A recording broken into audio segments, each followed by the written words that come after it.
Lin Chia took out a white chess piece from his pocket and placed it in front of Ling Bao Tianzuan.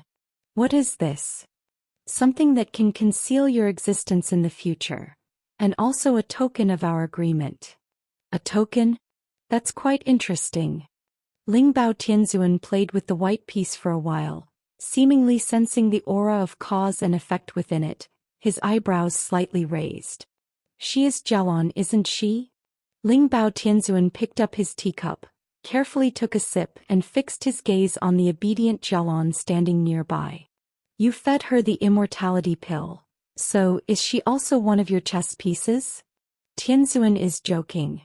How could someone like me use beings like you as chess pieces? I am merely a chess piece myself. Lin Chia immediately corrected him, but after hesitating for a moment he vaguely added, however, she might be my wife in the future. Jialon didn't notice the subtle difference between the words chess piece and wife in his tone, but Ling Bao Tianzuan's expression became intriguing. He glanced at both of them and smiled lightly. You are a primordial spirit body with longevity equal to heaven, and she has consumed the immortality pill. You two are indeed a good match. Hearing these words, Jialon was stunned at first. Then her entire face instantly turned red. She secretly glanced at Lin Chia and saw that he was smiling openly without any intention of denying it, making her blush even more obvious. Could he really like me? Jialon's inexperienced and somewhat slow mind immediately became a jumbled mess, with all her thoughts written plainly on her face. Ling Bao Tianzuan's smile grew even more profound. Tianzuan, you just said, my lifespan is equal to heaven? Lin Chia asked in confusion. Yes, you are a primordial spirit body. Ling Bao Tianzuan replied matter-of-factly. Since the beginning of heaven and earth, the primordial spirit body has existed. Now that you use it as your physical form, naturally your lifespan equals that of heaven. A thought flashed through Lin Chia's mind like lightning and he frowned, sinking into contemplation. What's wrong? Ling Bao Tianzuan asked with confusion, seeing Lin Chia's sudden change. Tianzuan, I've heard that in the celestial court there is a spirit abyss that can absolutely seal living beings, even making them unaware of the passage of time. If an ordinary person were sealed within it, could they achieve immortality? No, Ling Bao Tianzuan shook his head. The spirit abyss seals a person's thoughts and perception of time passing, but it doesn't seal time itself. Even if someone is sealed in the spirit abyss, they would still age and die. Hearing this, Lin Chia let out a long sigh. Then in this world, is there no way for ordinary people to ignore the passage of time and achieve immortality? Ling Bao Tianzuan pondered for a moment before slowly saying, there is one way. He reached into his sleeve and pulled out a bronze bell. With a gentle shake, it transformed into a beam of green light that expanded in the wind, eventually becoming an ancient and massive bronze bell that landed in the courtyard. Seeing this giant bell, Lin Chia's eyes showed confusion. What is this? One of my treasures, the East Emperor Bell. Ling Bao Tianzuan calmly explained. Like the Kunlun mirror, the East Emperor Bell is one of the supreme divine artifacts of our celestial court, possessing the power to suppress all things. When the bell rings, its sound can instantly spread across the 4 seas and 8 wildernesses like thunder. Inside its thick bell walls, even time and space can be suppressed. If someone is trapped within the bell walls, time's flow can be suppressed, achieving immortality in that small space. When the bell rings, its sound can spread across the 4 seas and 8 wildernesses like thunder. In Lin Chia's mind, he suddenly recalled the magnificent bell toll that had resonated throughout heaven and earth before his transmigration. So that was the sound of the East Emperor Bell. Lin Chia's eyes immediately lit up. Tianzuan, may I borrow this East Emperor Bell? Is it also for this grand chess game? Yes. Ling Bao Tianzuan looked at the East Emperor Bell in the courtyard, his face showing reluctance. After struggling for a moment, he gritted his teeth, retrieved it back into its bell form and handed it to Lin Chia. Since it concerns the fate of all living beings, you may take it. but remember to return it to me after you're done. Of course. Lin Chia hung the transformed East Emperor bell at his waist, a smile appearing on his lips. With this East Emperor bell, the biggest difficulty at hand was easily solved. An unexpected blessing. After chatting with Ling Bao Tianzuan for a while longer, Lin Chia rose to bid a hasty farewell. Watching the two figures, one in green, one in blue, disappear into the snow and wind, Ling Bao Tianzuan looked down at the white chess piece in his hand, solemnly placed it back in his sleeve, and returned to the celestial court in a stream of light. Ling Bao, did you meet that person? Asked Dao Tianzuan curiously when Ling Bao Tianzuan returned. How was it? Ling Bao Tianzuan opened his mouth, remembered Lin Chia's instructions and mysteriously smiled. That remains confidential for now. Regarding the cause and effect involved in this chess game, the fewer who knew the better. Lin Chia's existence should become a secret of this era. Only this way could he be better hidden. Confidential. Hearing this answer, even Yuanshi Tianzuan was surprised. This was the first time these two words had come from Ling Bao Tianzuan's mouth, which made them even more curious about the identity of the mysterious person who had met with him. By the way, Ling Bao Tianzuan said as if remembering something, in a few days I will enter the true self reincarnation. The various affairs of the celestial court will be left to you too. You're entering the true self reincarnation? Dao Tianzuan asked in surprise. Wasn't that just a possibility you were exploring? Entering reincarnation so quickly seems too risky. Don't worry, I know what I'm doing. Yuanshi Tianzuan pondered for a moment and asked, how long will it take before you return from reincarnation? About 2,000 years or so. 2,000 years. Yuanshi Tianzuan nodded without further persuasion. He knew Ling Bao Tianzuan's personality. Once he decided on something, it was impossible to change his mind. This wouldn't happen to be inspired by that person, would it? Dao Tianzuan probed. You could say that. A human could have such a profound influence on you? Ling Bao Tianzuan smiled and added, oh, and I also gave away the East Emperor Bell.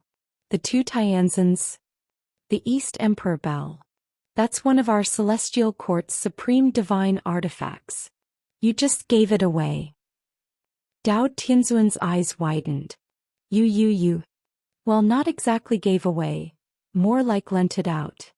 When will he return it? Probably, also in about 2,000 years? Lin Chia and Jialon walked out of Yaopool side by side. The cold wind and snow brushed against Jialon's cheeks, but couldn't extinguish that blush. She recalled the heavenly venerable's words just now, feeling something indescribable in her heart. She secretly glanced at Lin Chia beside her, who seemed completely unaffected, sometimes with a relaxed expression, sometimes lowering his head in thought, probably pondering those profound and complex things like cause and effect or time. The more indifferent Lin Chia appeared, the more conflicted she felt. Finally, she steeled herself and gathered courage to speak.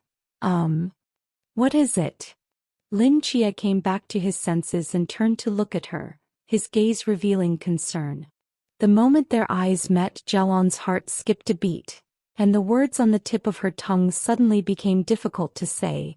The blush on her face grew even deeper. Seeing the inexplicably unnatural redness on Jialon's cheeks, Lin Chia slightly furrowed his brows. He looked at the sky full of wind and snow, then directly took off his cyan robe and draped it over Jialon.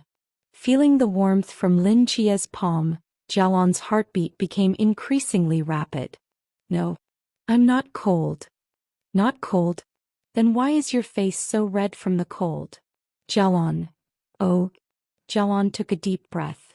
Just now the heavenly venerable said, he said we are well matched? Yes, he did. Lin Chia blinked. What, don't you think so? Hearing the latter part of his response, Jialon's face instantly turned red as a little furnace. She never expected Lin Chia to acknowledge it so directly. His words hit her right in the face, leaving her flustered. No, when he said well matched. I didn't say I don't think so, but it's just, arg. Both angry and embarrassed, Jialon stomped her foot on the snowy ground. All the snow within hundreds of meters instantly flew up, dense cracks spread across the mountaintop, and the rolling snowflakes gathered more and more, directly evolving into a roaring avalanche. Jialon froze on the spot. Lin Chia stared at this scene in shock, his mouth twitching for a moment before he finally spoke. Actually, if you have objections, you can just say so. I didn't say I have objections. Jialon was almost brought to tears by her own actions, gritting her teeth and emphasizing loudly. Yes, yes, yes, yes. Seeing Jialon getting agitated, Lin Chia quickly nodded in agreement. Jialon pursed her lips, her chest heaving violently, her bright red face slightly turned to one side. After a long while she spoke softly. When the Heavenly Venerables said we're well matched, although I was indeed a bit happy, but you're the great hero who saved the entire human realm. Even the Heavenly Venerable treats you as an equal, while I'm just a little maid expelled from Yaopool. Even though I've taken the immortality pill, I'm still me. I don't understand much about the human realm. The romance they talk about I've only heard in little stories, and I have no idea how to love. Anyway, I don't know how the Heavenly Venerable could make such a random matchmaking. Jialon's voice grew quieter and quieter, until she finally buried her entire head in the collar of the robe, her red face emitting heat in the wind and snow. Lin Chia slowly stopped walking. He looked at the red-faced Jialon and said seriously, "Back when I was just an unnoticed reserve captain, you were the one who hid your strength and accompanied us reckless youngsters. If it weren't for you, I would have died under the Amino Murakumo sword long ago. Now that I've reached this level, how could I abandon you?" Although Jialon didn't fully understand these words, she could feel the sincerity in Lin Chia's eyes, and his undisguised affection. And guess what? Lin Chia smiled. They always called me a hopeless straight man, a romantic dullard, a bachelor doomed to die alone. I don't know how to love or be loved, and neither do you. When two people who know nothing come together, isn't that what being well-matched means? Since neither of us understands, we won't be bound by worldly perspectives and can freely express love in our own way. Isn't that a kind of romance too? A romance that belongs only to us. Jialon stood stunned. She stared at Lin Chia for a long time, then suddenly came to her senses. It seemed she only just realized that Lin Chia's words appeared to be a blatant confession. It shouldn't be like this. She initially just wanted to ask Lin Chia what he thought about the Heavenly Venerable's words. How did it evolve so quickly into this? Can a direct approach be this direct? I think it's too early to talk about this. Jialon's cheeks were completely red. She gathered her courage and glared at Lin Chia. We've only known each other for a few days. You're just sweet-talking me. Who knows if you're trying to win me over, then force me to wear minimal clothing to dance. Hearing this, Lin Chia couldn't help but laugh. It seemed the psychological trauma left by Chin Bopi was still very deep. But Lin Chia wasn't in a hurry. They had plenty of time left. Even if this era ended, there was still 2,000 years later. Just then Lin Chia seemed to sense something. His eyes narrowed as he looked up at the sky. A pink cloud layer was rapidly approaching them, with a piercing buzzing sound echoing through the mountains. Hideous and terrifying Migo rolled through the air like waves. "They're coming again." Jialon's expression immediately became serious. Lin Chia frowned, lightly waving his fingertip. The Amino Murakumo sword howled as it automatically flew into the sky, rushing toward the pink wave. Since Lin Chia first rescued Jialon, then went to Yaopool, returned to Chang'an and came back to Yaopool, they had already encountered Migo attacks 3 or 4 times along the way. Moreover, each time the Migo appeared at very precise intervals, always 2 days apart. But strangely, the number of Migo hadn't increased in these encounters.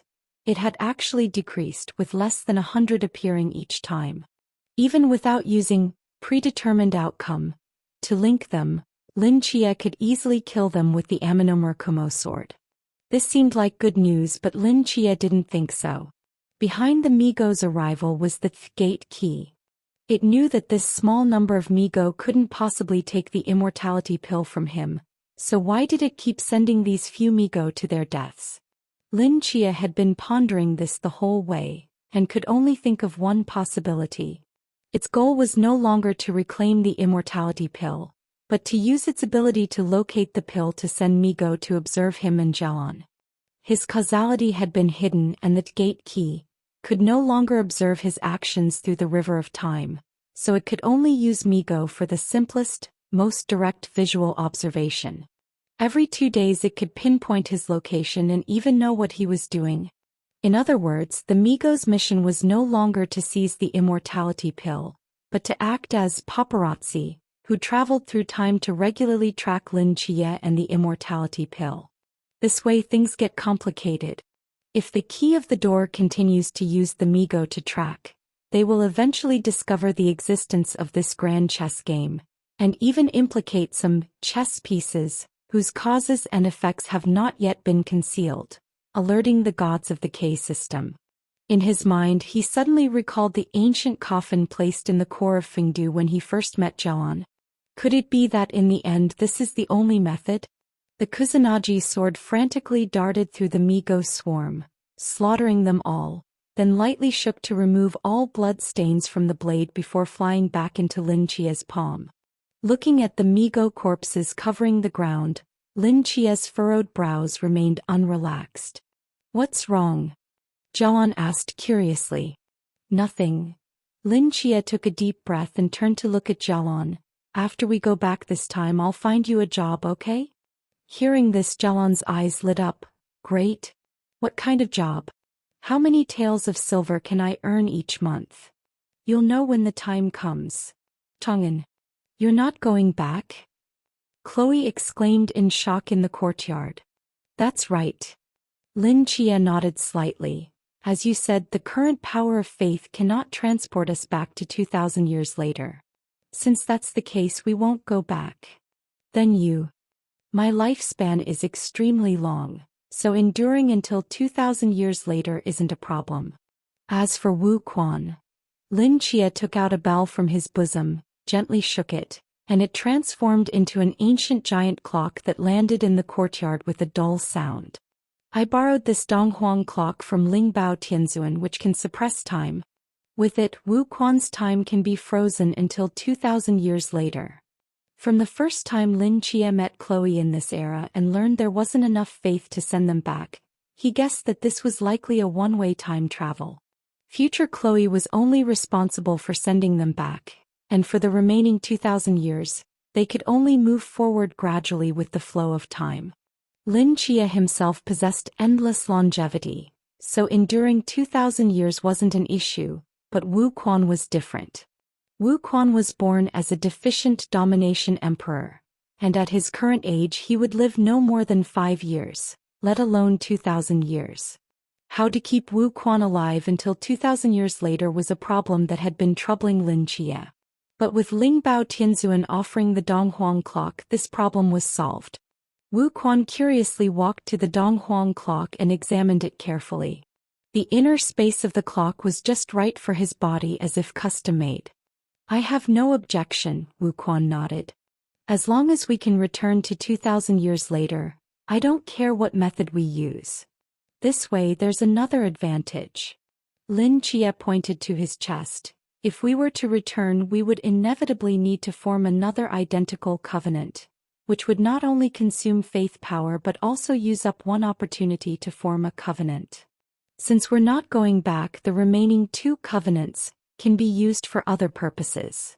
Lin Chia had 3 covenants on his chest. The first one sent them back to the Western Han Dynasty over 2,000 years ago, allowing humanity to survive from the brink of extinction and starting this grand chess game of cause and effect. He didn't yet know the functions of the second and third ones, but undoubtedly each covenant was crucial for humanity. Using one covenant just to return would definitely be a huge loss. "Have you decided on the content of the remaining 2 covenants?" Chloe asked. "Not yet," Lin Chia shook his head. "The covenants are of great importance. I need to think carefully." You said earlier that you wanted me to form a covenant with your past self in the church 2,000 years later, right? There's no rush, you have 2,000 years to think about it. By the way, Jialan and I will be leaving Chang'an for a while. Leaving Chang'an? Where to? Not certain yet, but probably starting from Chang'an, north to Liaodong, east to Kuaiji, south to Zhuya, west to Lulan, and then back to Chang'an. Chloe's mouth fell open. Are you planning to tour the entire Han Empire? How long will that take? If we move quickly, about a year. Chloe's gaze fell on Jialan, who was playing with Gong Yangzhua in the distance, and her expression immediately became subtle. You won't have a child after a year, will you? You're overthinking, Lin Chia said seriously.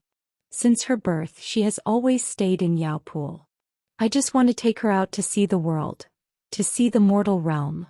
Oh, then you'll definitely bring Wu Quan along, right? Well, that's not impossible. Brother Seven, I don't want to go out and play. Wu Quan walked to Lin Chia's side and said earnestly. I'm different from you. My life is very short. I want to do something meaningful. What do you want to do? Since Brother Seven plans to leave Chang'an, I also want to go out. I want to follow the path that the Marquis once traveled during his campaigns, to understand the Marquis's state of mind back then. Perhaps it will help me better digest what the Marquis has taught me recently. Looking at Wu Quan's serious face, Lin Chia's eyes showed surprise. You want to break through the mental barrier through this journey? Yes. Lin Chia gazed at Wu Quan with complex emotions for a long time, then nodded slightly. Very well, since you have such determination, go ahead and do it. When the time is right, I will come find you and seal you in the Donghuang clock until the future. Then I should also set off. Chloe stretched lazily in the courtyard. I've delayed too long in Chang'an, and my plan to establish the religion hasn't progressed. It's time to leave. Then how will I find you when I've decided on the remaining 2 covenants? Chloe thought for a moment, then drew her hand across the back of Lin Chia's hand, leaving a faint mark. I'll make a vow with you. If you want to find me, just write my name with this hand, and the power of the vow will transport me to you. No problem. After bidding farewell in the courtyard, 2 hours later, a carriage slowly departed from the bustling Chang'an city under the setting sun. In the bumpy carriage, Jialan, dressed in a deep blue Han robe, sat opposite Lin Chia. The fiery sunset cast a red glow on her cheeks. She lowered the curtain and couldn't help asking, "The job you said you'd introduce me to is being your traveling maid?" Not a traveling maid, Lin Chia explained.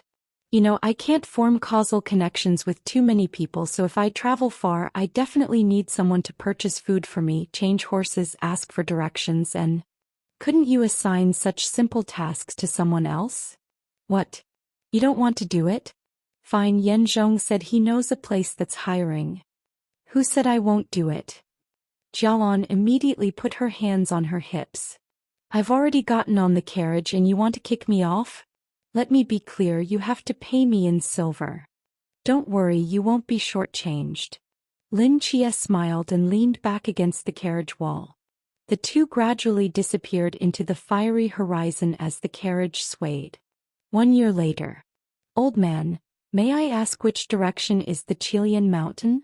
In front of a village filled with rising smoke, a figure wearing a bamboo hat stopped an old man and asked politely. The old man wore coarse linen clothes, his shoulders bent under the weight of a heavy carrying pole, his skin darkened by the sun. He curiously examined the unfamiliar young man before him. Young man, where are you from? I come from Chang'an. Chang'an. The old man looked him over. The Chilean mountain area is at the Xiongnu border. What are you going there alone for? Nothing special, I just want to see it. It's better not to go there. Xiongnu scouts appear from time to time. You might lose your life. The young man smiled without saying a word. In that direction, after walking 20 more li, you'll see the mountain range. Eventually the old man pointed out a path. The young man thanked him, pressed his bamboo hat down slightly, and walked straight toward the Chilean mountains. The old man strangely watched the young man's departing figure, shook his head and was about to return home when he suddenly froze. Strange. Why isn't this carrying pole heavy anymore? He carefully checked the contents of his baskets at both ends. Everything was still there, but the pole on his shoulders had no weight at all, feeling light as a feather. The old man muttered to himself but still carried the weightless pole, hurrying home. Without the weight of the carrying pole, he moved swiftly, soon arriving at his home 5 li away. Only when he crossed his threshold did the weight of the pole return, landing heavily on the ground. Well, that was truly strange, the old man murmured. At the same time, several li away, Wu Quan slowly withdrew the index finger from his sleeve. The range of Emperor's dominion has expanded considerably, but it's still quite far from the Lord's power at his peak. He sighed lightly and continued walking toward the Chilean mountains.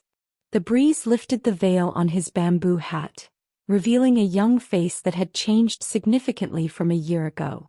A youth's body grows fastest, changing year by year. During this past year, Wu Quan had traveled across half of the Great Han, his skin darkened by wind and sun, but he had grown much taller, almost as tall as Lin Chia now. His brow showed traces of determination and experience, his gaze profoundly deep, looking nothing like a 16 or 17-year-old youth. Following the direction the old man had pointed, he soon saw the stretching Chilean mountain range. After pausing briefly to admire the view, he set off again, heading straight into the mountains. Though it was now spring, the Chilean mountains remained as cold as winter. Wu Quan wore only thin clothes, already damp with dew, yet seemed completely unaffected by the cold as he moved swiftly along the rugged mountain paths. Along the way, when thirsty he drank mountain dew, when hungry he picked wild fruits from the forest. Throughout this process he didn't use any spiritual power, relying purely on his physical body. He moved like an agile wild man, and if one looked closely, one could occasionally see a crimson glow flowing beneath his skin. Finally, before sunset, he climbed to the top of one of the peaks. In the amber twilight, 2 figures, one in blue, one in green, were already sitting on a boulder. Seeing him climb up, their lips curved into slight smiles. "You've finally arrived. Brother Chia?" Seeing the familiar face, Wu Quan was first surprised, then delighted. "You knew I was coming here?" "A few days ago, I received intelligence from Gongyang Wan at the Demon Suppression Bureau saying you had left Mount Wulongsu and were heading east. You once said you wanted to follow in the Lord's footsteps. The Lord didn't defeat the Xiongnu in many places, so it was easy to guess you'd come here." His gaze carefully examined Wu Quan, surprise appearing in his eyes. "You actually broke through?" Wu Quan smiled. "When did you break through?" "Just a few days ago on Mount Wulongsu," Wu Quan said slowly, gazing at the surging sea of clouds in the distance. "This past year I've been walking among people, witnessing much suffering, gaining deep insights. A few days ago I climbed to where the Lord performed his heaven-worshipping ceremony, suddenly felt something and sat in meditation for 7 days. When I came to my senses, I had broken through the heart barrier." Lin Chia nodded. No wonder. Though Wu Quan's past was difficult, it was ultimately narrow. From Han's Han orphanage to the fasting hall, he had always lingered in one small corner, meeting only a few people, naturally limiting his perspective. This year of experiencing the world had directly broadened his vision and spirit. With this accumulation and precipitation at the place where the Lord had been titled Wolf Tamer, he broke through the barrier in his heart. "It seems the body tempering method the Lord taught you has shown some results," Lin Chia said approvingly, looking at the luster on Wu Quan's skin. "Brother Chia, you came to find me. Is it because the time has come?" Wu Quan asked tentatively. "That's right." Lin Chia's expression was somewhat complex. "Your lifespan is limited and we shouldn't delay any longer. Now that you've broken through the human ceiling and resolved all your karmic ties in this era, it's time to return to the era where we belong." Lin Chia reached to his waist, and the Eastern Emperor bell expanded in the wind, landing heavily on the Chilean mountaintop. Mysterious runes flowed across the bronze bell's surface, emanating an ancient and magnificent aura. Wu Quan looked at the ancient bell before him, his fists tightly clenched, anticipation appearing in his eyes. Can I finally go back? The Eastern Emperor bell will suppress your time so you won't perceive its passage.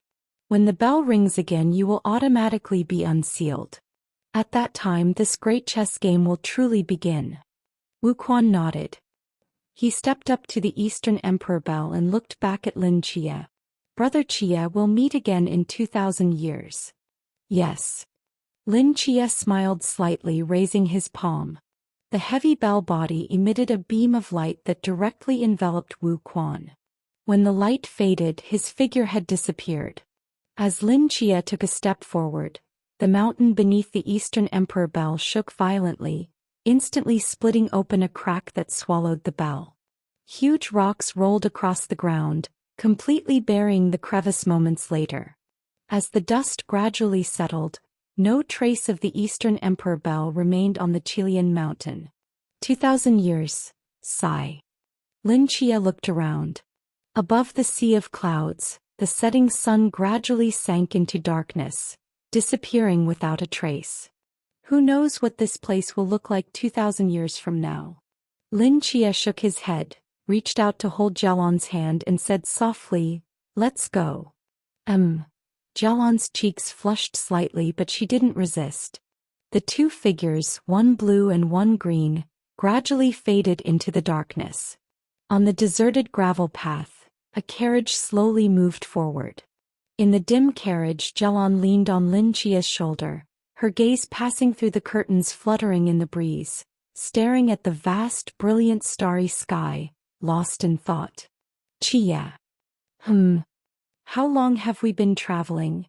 About a year, I suppose. A year? Why does it feel like half a lifetime? A reminiscent look appeared in Jialan's eyes. The scenery I've seen this past year is more than all my previous time combined, and more exciting than all my past experiences. Jialan raised her head, and in the darkness, those beautiful eyes blinked at Lin Chia. Thank you for bringing me out. If you're thankful, does that mean I don't have to pay you today? No way. Jialan glared at him with puffed cheeks, reaching out to pinch Lin Chia's arm hard. He played along, grimacing before breaking into a sheepish smile. Jialan snorted and rested her head back on his shoulder. The carriage fell silent. Chia, I want to go back. After a long while, Jialan's soft voice sounded again. Lin Chia's eyes narrowed slightly. Why? We've been traveling for a year now. Although we've seen many beautiful sights, I'm getting tired. I want to return to Chang'an, rest properly, and also, I miss Chang'an's steamed buns. Lin Chia's body swayed slightly with the rocking carriage. He didn't answer, his gaze passing through the swaying curtains in the wind. After a moment he said, "Look, there's a beautiful lake ahead." Jialan paused, lifted the curtain to look outside, and exclaimed with delight. There really is. Such a big lake. Shall we stop and take a look? Yes, let's. The carriage slowly stopped by the lake. Lin Chia helped Jialan down from the carriage. A vast lake lay like a mirror on the earth, with countless stars reflecting on its surface, rippling like scattered silver with the gentle breeze. After admiring the view for a moment, Lin Chia gathered some firewood from nearby, while Jialan took out a tea set from the carriage. The two worked together with practiced ease, leisurely brewing tea in the evening breeze. As the hot water poured over the tea leaves, a fragrant aroma spread by the lakeside. The two leaned against the carriage wall, gazing at the starry sky, feeling completely relaxed. If you find the journey too tiring, we can stay in one place for a few days, Lin Chia said seriously after a while. There are still many places we haven't visited yet. Badong, Changsha, Guiyang. We can visit those places in the future, Jialan said matter-of-factly. What, after we return this time, you won't take me out again? Lin Chia's body trembled slightly. He stared silently at the cup in his hand, saying nothing. Besides, There are some things I need to think about on my own when I get back. What things? Jialon glanced at Lin Chia, a blush appearing on her cheeks in the darkness. She turned away. I'm not telling you. That blush in the darkness couldn't escape Lin Chia's eyes. His eyebrows raised and a smile tugged at the corners of his mouth. Just then a deep rumbling sound slowly came from above the clouds. Jialon and Lin Chia's expressions changed simultaneously as they looked up at the sky. Here they come again, Jialon's lips pressed together. They just won't leave us alone. A sharp look appeared in Lin Chia's eyes as he gripped the Almonomurakumo sword that slid from his sleeve, releasing a wave of killing intent. For over a year the Migos' arrivals had been perfectly regular. No matter where they were enjoying themselves, the two always had to hurriedly find a desolate place to deal with these annoying Migo, all joy and leisure coming to an abrupt halt. This one seems different? Jialon stared at the churning clouds with confusion. Those clouds, they look like an eye? The words flashed through Lin Chia's mind like lightning. He jerked his head up to see a space-time vortex slowly flowing in the dark clouds, stirring the surrounding clouds, like a terrifying giant eye. Lin Chia's pupils contracted sharply. He certainly recognized that space-time vortex. A year ago when he had just obtained causeless cause and predetermined effect, the key to the door, had reached through such a vortex across the river of time, attempting to erase him on the spot. Now it was trying to act again? How could this be? Who was its target? Lin Chia's hair stood on end. He positioned himself in front of Jialon, his eyes fixed on the rotating space-time vortex, the Almonomurakumo sword gripped tightly in his hand. But unlike last time after the space-time vortex appeared, it didn't form storm clouds. Instead it seemed to search the ground like an eye, as if confused. After a moment, its gaze swept over where Lin Chia and Jialon stood, passing over Lin Chia's body, pausing briefly on Jialon, before that terrifying presence gradually dissipated. As the space-time vortex slowly faded and a batch of Migo flew down from the clouds, Lin Chia finally relaxed after confirming that the key to the door hadn't acted, though cold sweat had formed on his brow. This time there were only 9 Migo, which seemed almost like child's play compared to their previous overwhelming numbers. Lin Chia easily slaughtered these Migo with the Almonomurakumo sword, but his expression remained extremely grave. Chia, what was that thing? Jialon still hadn't recovered from the terrifying presence of that eye, her face somewhat pale. It has become aware, Lin Chia murmured. Aware of what? The causality I concealed. Jialon had been involved in the incident at the ruined temple, so she naturally understood Lin Chia's meaning. She stood stunned for a while before tentatively asking, "Is it because of me? Is it because those Migo have been following me that it noticed?" Lin Chia slowly closed his eyes without speaking. "What should we do?" Jialon asked anxiously. "Chia, can you hide me like you hid them?" "If I could do that I would have done it long ago," Lin Chia sighed. "But the causality between the immortality pill and the gram system is extremely difficult to conceal. At least I can't do it yet." Jialon's face turned extremely grim. She frowned in thought for a moment, then directly pulled a short dagger from her waist, transferred immortality onto it and thrust it violently toward her abdomen. Lin Chia grabbed her wrist with lightning speed, frowning as he spoke. "What are you doing?" "I can't ruin your plans because of me," Jialon said resolutely. "If it can't be hidden, then destroy it. You want to refine yourself back into a pill?" Lin Chia took the dagger from Jialon's hand and angrily said. Jialon pressed her lips together, her eyes full of stubbornness as she looked at Lin Chia. Lin Chia took a deep breath to calm himself. Actually, there might be another way. Chang'an City. As dawn broke, a carriage sped into the city. "Yanzhong." Lin Chia pushed open the gate and walked straight in, calling out loudly, "Brother Chia?" Yanzhong, who was just walking out of the house, saw Lin Chia return and exclaimed with surprise, "You're back from your travels?" "Yes." Lin Chia nodded. "Where is Gong Yongwan?" "She and Yu Wu are at the Demon Suppression Department. I'm responsible for screening new members here. Do you need her for something?" "The place I asked you to send people to find, did you find it?" "You mean Fingdu?" Yan Zhong immediately nodded. "A few days ago, Hu Jia and the others sent back news that following the route you provided, they entered Fingdu and delivered the Heavenly Sovereign's edict. Though the Emperor of Fingdu seems to be away with only one ghost emperor in charge. And then, they do indeed have a kind of Darkeen wood that can use Darkeen energy to isolate all life force. But it's extremely rare. The entire Fingdu has only one piece, which has already been sent to Chang'an." Hearing this, Lin Chia finally breathed a sigh of relief. Since leaving Chang'an with Jialon a year ago, he had been corresponding with Gong Yongwan, trying to find the material for the coffin in his memory.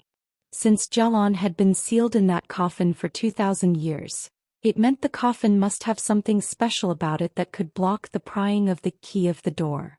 But after 6 months of searching, the Demon Suppression Department had sent people all over the Han Empire without finding this material. Finally, Lin Chia guessed that the coffin material might have originated from Fengdu itself, so he pointed out a route and sought the Lingbao Heavenly Sovereign's edict, asking the Demon Suppression Department to investigate. Now this Darkeen wood was the only way to protect Jialon in this grand chess game. Listen later. Lin Chia gave Yan Zhong some instructions, and the latter nodded and immediately walked out of the residence. Jialon stood behind him and asked worriedly, "Chia, will we make it in time?" "We will." Lin Chia nodded. "Don't worry, leave the rest to us to handle. But doing this will be hard on you. It's just 2,000 years. Jialon spoke carelessly.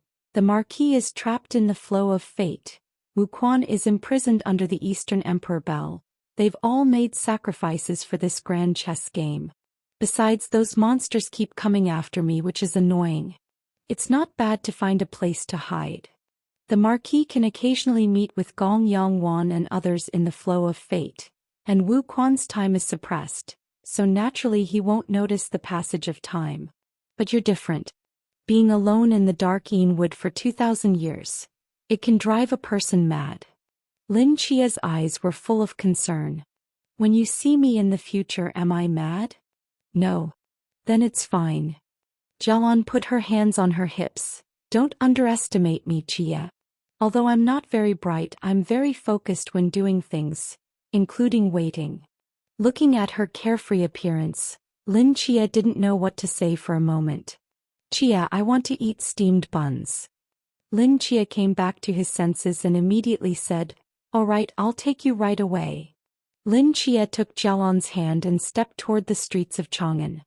Jialon obediently followed behind Lin Chia, feeling the warmth from his palm, her eyes suddenly reddening. She took a deep breath, blinked hard to force back the tears and strode ahead of Lin Chia, leaving him with only her deep blue back. "Chia. Today I want to eat 4 steamed buns." In the first year of Yuanding, Hu Xubing, the chief of the Demon Suppression Department, dispatched 300 bronze-armored warriors to forge a coffin from Darkeen wood and escort the immortal woman from Chang'an to Fingdu.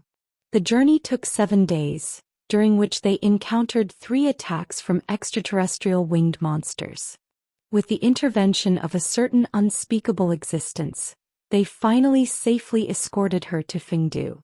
All 300 bronze-armored warriors perished in the process. From the secret records of the Demon Suppression Department. Fingdu. Mingchen Nafan Martial City Celestial Palace. From now on, this palace will be specifically used to contain this coffin. No unauthorized personnel will enter. The Eastern Ghost Emperor in a blood-red robe spoke slowly.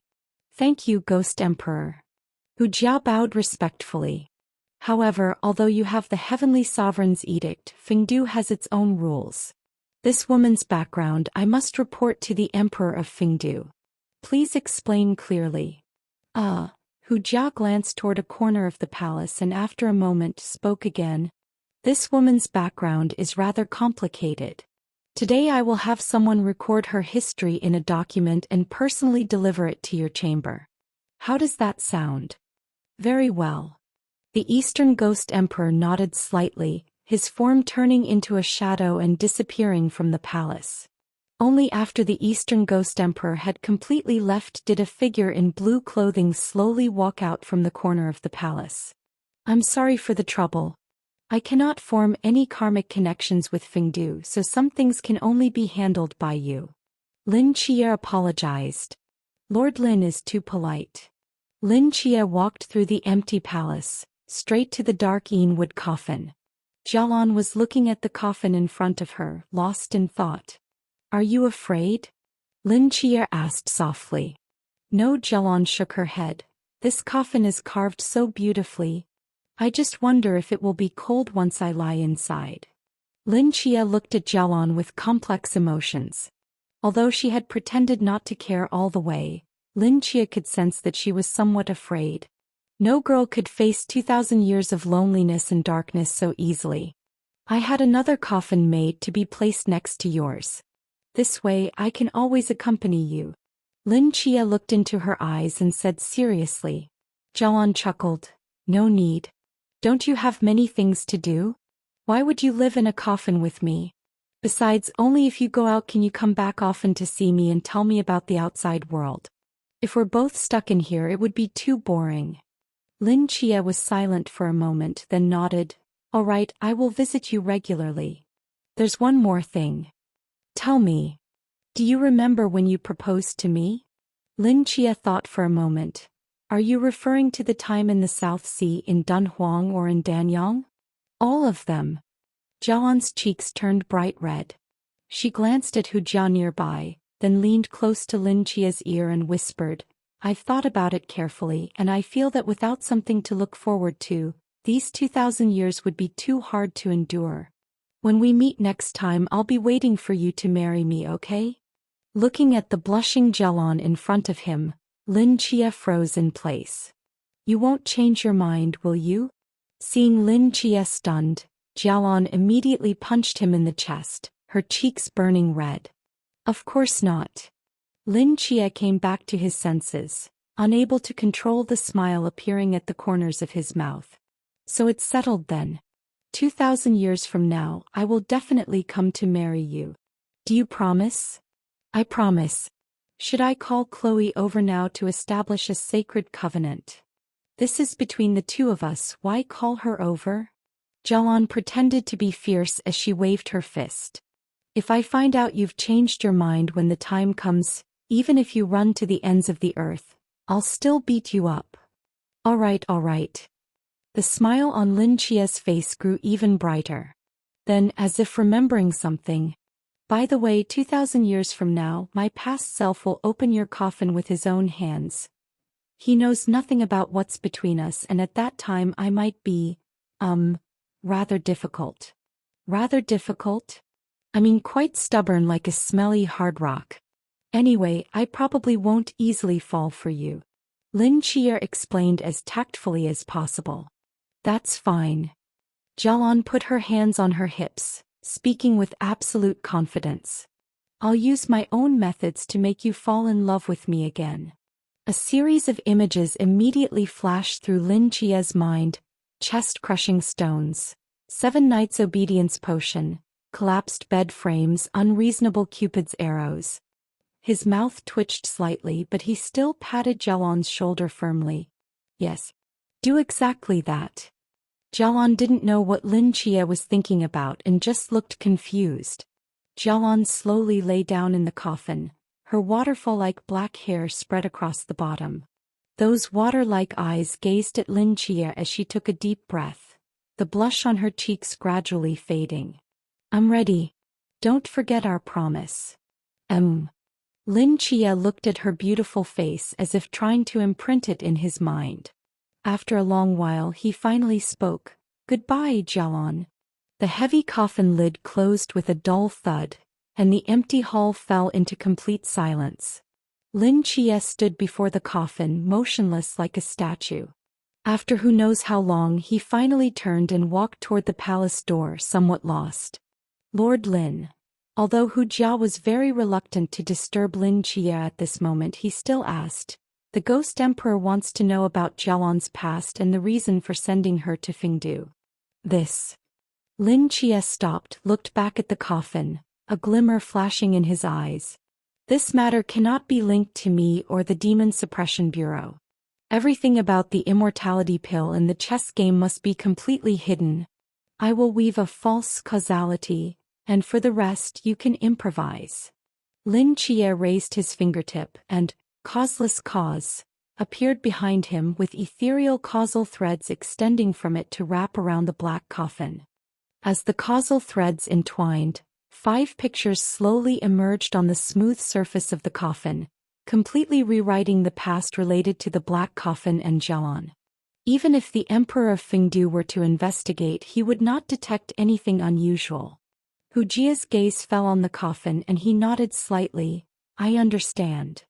To prevent the Xianyin wood from failing to suppress the aura of the immortality pill, I will use causeless cause to build a high wall outside Fengdu, completely isolating this place from causal connections with the outside world. Let the Ghost Emperor and the others know. Yes. The causal threads slowly retracted in Lin Chia's hand.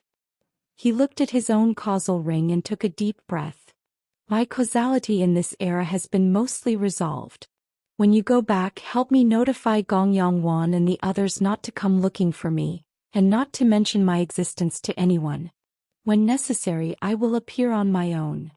Hu Jia was slightly startled and quickly asked, Lord Lin, where are you going?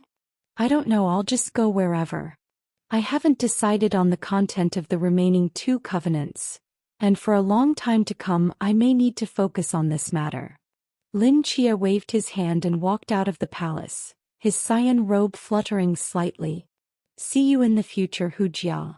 Watching Lin Chia's departing figure, Hu Jia sighed helplessly and bowed deeply. Farewell, Lord Lin. In the 2nd year of Yuanding, Hu Xiubing, the chief of the Demon Suppression Bureau, salvaged a huge stone from the eastern sea abyss. At the suggestion of a friend via letter, he had it shaped into a stele named Memorial Stele, and placed it in the Demon Suppression Bureau to commemorate all generations of members. In the same year, Hu Xiubing, the first chief of the Demon Suppression Bureau, died of illness. The whole court mourned, and the second chief, Gong Yongwan, presided over his burial and ordered all members of the Demon Suppression Bureau to wear mourning clothes for a year. In the 3rd year of Yuanding, the Demon Suppression Bureau expanded to 112 members. The second chief, Gong Yongwan, established the 3 major departments and built the Repentance Tower on the back mountain to imprison evil abnormal practitioners captured by the Bureau. In the 2nd year of Tianhan, Gong Yongzhua, a member of the Demon Suppression Bureau, left to challenge beyond the 6th boundary at Penglai, and his whereabouts became unknown. The second chief, Gong Yongwan, mobilized the entire bureau to search for him at sea, but still found no trace. In the same year, a deity allegedly visited the Demon Suppression Bureau, talked with Chief Gong Yongwan for a long time, and then left on a cloud. In the 2nd year of Yuanping, Zhan Yuwu, the head of the Heaven Department of the Demon Suppression Bureau, died in battle. Hu Jia, the head of the Human Department, was ordered to search for his body but found nothing. Chief Gong Yongwan personally presided over the burial of his symbolic grave. In the 1st year of Benshur, Yen Zhong, the head of the Earth Department, died of illness. Before his death, the sound of an ocarina echoed throughout the Demon Suppression Bureau, after which Chief Gong Yongwan personally presided over his burial. In the 2nd year of Dijia, Hu Jia, the head of the Human Department, passed away. Chief Gong Yongwan personally presided over his burial. In the 1st year of Chushur, Wang Mang usurped the Han throne and established himself as the emperor of the new dynasty. He led people to the Demon Suppression Bureau, intending to requisition the office for his own use, but was defeated by Chief Gong Yongwan, who single-handedly annihilated 3,000 soldiers, beat him to near death with her fists, and drove him down the mountain. In the second year of the new dynasty, Wang Mang led 30,000 troops to besiege the Demon Suppression Bureau, but they were all annihilated by Chief Gongyang Wan. Wang Mang was beaten to near death with her fists and driven down the mountain. In the same year, Chief Gongyang Wan led the Demon Suppression Bureau to retreat from the human world, relocating to the bottom of a cliff in the Changbai Mountains. From then on, people gradually forgot about the existence of the Demon Suppression Bureau. From The Secret Records of the Demon Suppression Bureau. Distance until the Eastern Emperor's bell rings. 620 years. Ming Dynasty, 4th year of Yongle reign, winter. Heavy snow. Among the Kunlun mountain range, a gray figure slowly walked through the endless white snow. The fierce wind swept up fragments of snow, completely burying the two clear footprints. The figure passed through the mountains and finally stopped in front of an ancient, dilapidated temple. This temple seemed to be a product from 1,000 years ago. The outer walls had almost completely collapsed, with snow covering the temple ruins, making it impossible to see the outline of the building. Half of a broken door stood lonely in front of the ruins, making a grating creaking sound as it swayed in the howling wind. It's been almost 1,400 years. The gray figure gazed at the temple ruins, murmuring, "Longer than I imagined." He reached out to push open the half-broken door, but with a crisp snap, the door broke off and fell onto the snow. The grating creaking sound completely disappeared, leaving only the endless howling of wind and snow. He sighed and stepped into the ruins of the broken temple. Following his memory, he came to a snow mound. With a light tap of his foot, the snow before him automatically shattered, pouring down to the ground with a rustling sound, revealing a clay Buddha statue underneath. After more than 1,400 years, even the surrounding walls had collapsed and decayed, yet this clay Buddha statue somehow maintained its original appearance. At the abdomen of this clay statue, a crack had spread, almost splitting the front of the Buddha in two. As the accumulated snow collapsed, the crack expanded further, as if something was about to burst out from inside. The gray-robed figure just stood quietly in the ruins, watching this scene, showing no intention to intervene. Crack. With a muffled sound, the clay Buddha statue split in half from the central crack, and a figure maintaining the same posture as the original Buddha statue sat quietly cross-legged on the stone platform. It was a young monk in his early 20s with handsome, refined features, wearing a muddy kasaya, yet his skin was fair and translucent, like a sacred Buddha born from the mire. His face was identical to that of the gray-robed figure. "You're late coming out," said Lin Chia in the gray robe, calmly addressing the face that was completely identical to his own. The monk slowly opened his eyes, which were like deep, calm autumn waters. Although his face was identical to Lin Chia's, his temperament was completely different. Every movement contained Zen meaning. Creating this physical body wasn't easy, especially while avoiding detection by the key of the door. He stood up from the ruins, patted the mud off his kasaya, and stood facing Lin Chia in the wind and snow. "What should I call you? Predetermined outcome? Destiny Buddha? Or Lin Chia?" Lin Chia asked. The monk put his palms together and slightly bowed to Lin Chia. "Call me Destiny." "Destiny." Lin Chia examined the monk before him. "Is that your Dharma name?" "Names, Dharma names, posthumous titles. They're all illusions. Neither Buddha nor Taoist, neither God nor human, I am simply myself." Lin Chia's eyebrows slightly raised. "You see things quite clearly. Humans always like to complicate simple matters through so-called personality, emotions, love and hate. I'm simply doing the opposite." Monk Destiny spoke with his palms together, his tone never fluctuating, sounding not like a living person but more like a cold machine. This didn't surprise Lin Chia. A consciousness born from pure cause and effect wouldn't possess human emotions but would have extremely terrifying computational power. This was exactly what he wanted. "How are you solving this chess game?" Lin Chia asked the question he cared about most. Within 1,525 years, I performed 6,420 trillion calculations. Based on our current pieces, the win rate is less than 2,000ths, Monk Destiny said calmly. 2,000ths. Lin Chia had expected humanity's odds to be low, but he hadn't imagined that even after he went back to the Western Han Dynasty to set up this secret chess game, the odds would still be so small. It seemed that what the key of the door had said before, that throughout the river of history humans had no chance of winning, wasn't a joke. The K system was far more terrifying than they knew. Lin Chia frowned. So, how many more chess pieces do we need? Whether the win rate improves doesn't depend on the quantity of pieces, but on their quality and the role they can play in cause and effect. Monk Destiny paused. Even 3 more Jade Emperors might not be as useful in this chess game as one Li Yifei. I understand. Lin Chia nodded. I'll handle the issue of chess pieces. Now that you have a physical body, what are your plans? For me, having a physical body or not doesn't make much difference. I condensed this body only to complete a strand of cause and effect for you. Zhou Ping. We need Zhou Ping, and Zhou Ping needs a fate-turning pearl, refined from this physical body of mine. Only in this way can we complete this causal paradox and completely hide Zhou Ping's existence. Since you've already figured it out, then go. If anything comes up, contact me directly through the causal threads. Lin Chia came here only to meet this predetermined outcome, and see if he was as expected qualified to be a chess player. And Monk Destiny's performance was even better than he had anticipated. Don't forget, there's still one person whose cause and effect you haven't hidden, Monk Destiny reminded. That era is too close to the past era where I was.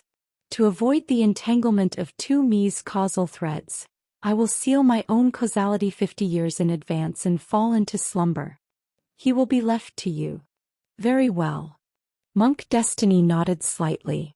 After I leave this body to Zhou Ping, I'll condense another one. Seeing Lin Chia turn to leave, Monk Destiny remained silent for a moment before slowly speaking. Cause. Lin Chia stopped and looked back. Humanity cannot lose this chess game, correct? Monk Destiny asked with palms together in the wind and snow. Naturally, Lin Chia replied matter-of-factly. If humanity no longer exists, what would be the point of continuing this game? Monk Destiny stared at Lin Chia for a long time, then nodded slightly. That is good. With these words he turned and walked toward the other side of the mountain, his mud-covered kasaya disappearing into the wind and snow. Seeing Monk Destiny suddenly ask such a question, Lin Chia was puzzled, but he shook his head and walked down the mountain from the other side. Distance until the Eastern Emperor's bell rings. 104 years. A black crow circled in the sky. On the marble ground, a beautiful woman in a smoky blue qipao was holding the hand of a teenage boy, standing in front of a rockery. Behind them, a young man wearing a Western-style vest looked at his wristwatch.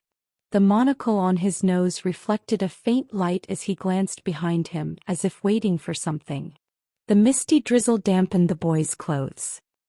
He looked up at the beautiful woman beside him in confusion and asked, "Madam Director, why are we standing here?" Gong Yongwan calmly replied, "Waiting for someone." "Who?" "You don't need to know." "Oh." The boy nodded, looked at his wet clothes and spoke again, "Madam Director, why aren't we using umbrellas?" "What? You can't endure this bit of wind and rain." Gong Yongwan said coldly, "To become a true strong person, you must experience the baptism and tempering of wind and rain. If you can't handle a little rain, you might as well go home early." The boy opened his mouth but then silently lowered his head and said softly, "I'm not afraid of the wind and rain. I just worry that your clothes will get wet and you'll catch cold." Gong Yongwan glanced at him without saying anything. "He's coming." The young man wearing the monocle suddenly spoke, looking in a certain direction. Gong Yongwan turned to look. Through the gray drizzle, a black-clad figure holding an umbrella in his right hand was slowly walking across the wet marble path. The umbrella brim was slightly lowered, concealing the person's face, making it difficult to see clearly. His footsteps made no sound at all, like a ghostly shadow in the rain curtain, quietly arriving before everyone. "Greetings, Lord Lin," the young man respectfully said.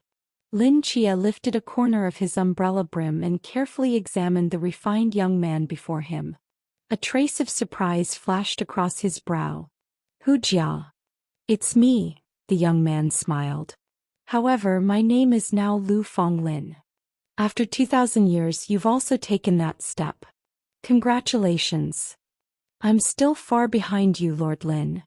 Lin Chia's gaze moved past the young man to the two people behind him. After 2,000 years, Gong Yongwan's appearance hadn't changed at all, but the boy she was holding hands with seemed somewhat familiar to Lin Chia. "Who is he?" "A child I picked up from the roadside. Now he's also a member of the Demon Suppression Bureau," Gong Yongwan answered. "Hello, my name is Nye Jinshan." Hearing these three words, Lin Chia's eyes narrowed slightly. He lowered his umbrella brim a bit more to cover his face again and said somewhat helplessly, "You shouldn't have brought this child to meet me. If our karmic connections become entangled again, it will be very troublesome." Gong Yongwan was startled. "This child is separated from your era by over 100 years, right? He also has karma with you." "Yes. I understand." Gong Yongwan nodded. "Hu Jia, take him for a walk around." "Yes." The young man stepped forward, took young Nye Jinshan's hand, and turned to walk into the misty rain. During this process, young Nye Jinshan widened his eyes, trying to see the mysterious man's face clearly, but no matter how hard he tried, he couldn't make it out. His eyes were full of confusion. After the two had walked far away, Lin Chia slowly spoke. "Why did you ask me to come this time?" "I have a reason," Gong Yongwan paused. "I plan to dissolve the Demon Suppression Bureau." "Dissolve it?" "Yes. For over 2,000 years, the Demon Suppression Bureau has risen and fallen through dynastic changes, from the initial dozen or so people, to hundreds at its most prosperous time, and now down to just a few." She lightly curled her finger and a layer of skin peeled off the rockery in front of them, revealing a huge stone salvaged from the East Sea, densely engraved with names, numbering over 10,000. A reminiscent look appeared in Gong Yongwan's eyes, seeming somewhat dazed. Now, the feudal dynasties have completely collapsed and the world has entered a completely new stage. The Demon Suppression Bureau is no longer suitable for this era. Lin Chia pondered and nodded slightly. Gong Yongwan was right. Even though over these 2,000 years she had continuously changed and improved the model of the Demon Suppression Bureau according to dynastic changes, but facing this century of people's great leap forward in thinking and explosive growth in technology, it was inevitably difficult for the Demon Suppression Bureau to keep pace. Moreover, with the decline of feudal dynasties and people completely forgetting the existence of the Demon Suppression Bureau, it had become extremely difficult to recruit new members. Now there were fewer than 10 members left. This wasn't due to Gong Yongwan's poor leadership, but an inevitable result of changing times. It doesn't necessarily need to be dissolved. With a change in thinking and model, there might still be a turning point, Lin Chia advised. The Demon Suppression Bureau was founded by Hua Tsubing, but it contained over 2,000 years of Gong Yongwan's heart and soul. Now that she wanted to dissolve it, she must feel some reluctance. Gong Yongwan shook her head. "Lin Chia, I'm tired. For over 2,000 years I've been exhausting myself for the Demon Suppression Bureau. There are so many people in the world who would die pursuing immortality, but for me, immortality is a form of torture. Zhu is already dead and we once reached the pinnacle of humanity. I should have been buried with him 2,000 years ago. For the sake of the Demon Suppression Bureau, I've continuously devoured abnormals to extend my life, which is why I've lived until today. In 2,000 years I've consumed over 140 abnormals. This body of mine is completely made up of these 140 living people stacked together. Now when I bathe I have to close my eyes because seeing this body makes me feel sick. I'm weary, Lin Chia, I'm truly weary. Gong Yongwan looked at her fair and delicate hands, but her eyes were full of disgust and revulsion. I don't want to continue obtaining immortality by eating people. Lin Chia looked at her pained face and fell silent. So, you asked me to come to help you find release? With the dissolution of the Demon Suppression Bureau, my 2,000-year mission can be considered complete. I can become a guardian spirit protecting the nation's fortune like the Marquis, but this kind of immortality sustained by eating people. I don't want to continue. The process of performing the soul concealment technique is not easy. Are you sure you want to do this? It's just pain. Gong Yongwan smiled self-mockingly. Flaying skin, extracting bones, cutting out the heart, drawing blood. Consider it punishment for my cannibalism. Lin Chia looked at Gong Yongwan's imploring eyes and finally sighed deeply. I understand. What about Nye Jinshan? Hu Jia and Yen Zhong will take care of him for me. Lin Chia nodded and a broken sword slid from his sleeve into his palm. He slowly walked toward Gong Yongwan. Then we'll meet again in 100 years. Looking at the cold gleaming blade, Gong Yongwan's lips curved slightly upward, and relief appeared in her eyes. She slowly closed her eyes. Yes. Distance to the Eastern Emperor's bell, 23 years. Wah! Torrential rain poured down from the sky. Next to a foul-smelling garbage bin, an abandoned baby wrapped in a tattered towel was wailing loudly. But no matter how miserably the baby cried, the sound was drowned out by the heavy rain and thunder. Moreover, this place was extremely remote, and nobody noticed the abandoned baby's existence. As time passed, the baby's cries grew weaker. The cold rainwater beat against his skin, and an unnatural flush appeared on his face. His hoarse crying finally stopped, and he lay motionless in the pile of garbage as if he had fainted. At that moment, a figure slowly walked to his side. It was a monk wearing a muddy kasaya. He reached out with both hands and picked up the abandoned baby who had fainted from high fever.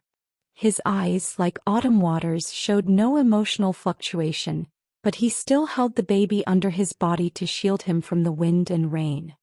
Carrying the baby, he walked through the deserted streets and finally stopped in front of an iron gate. He looked up and saw 5 large characters. Hanshan Orphanage.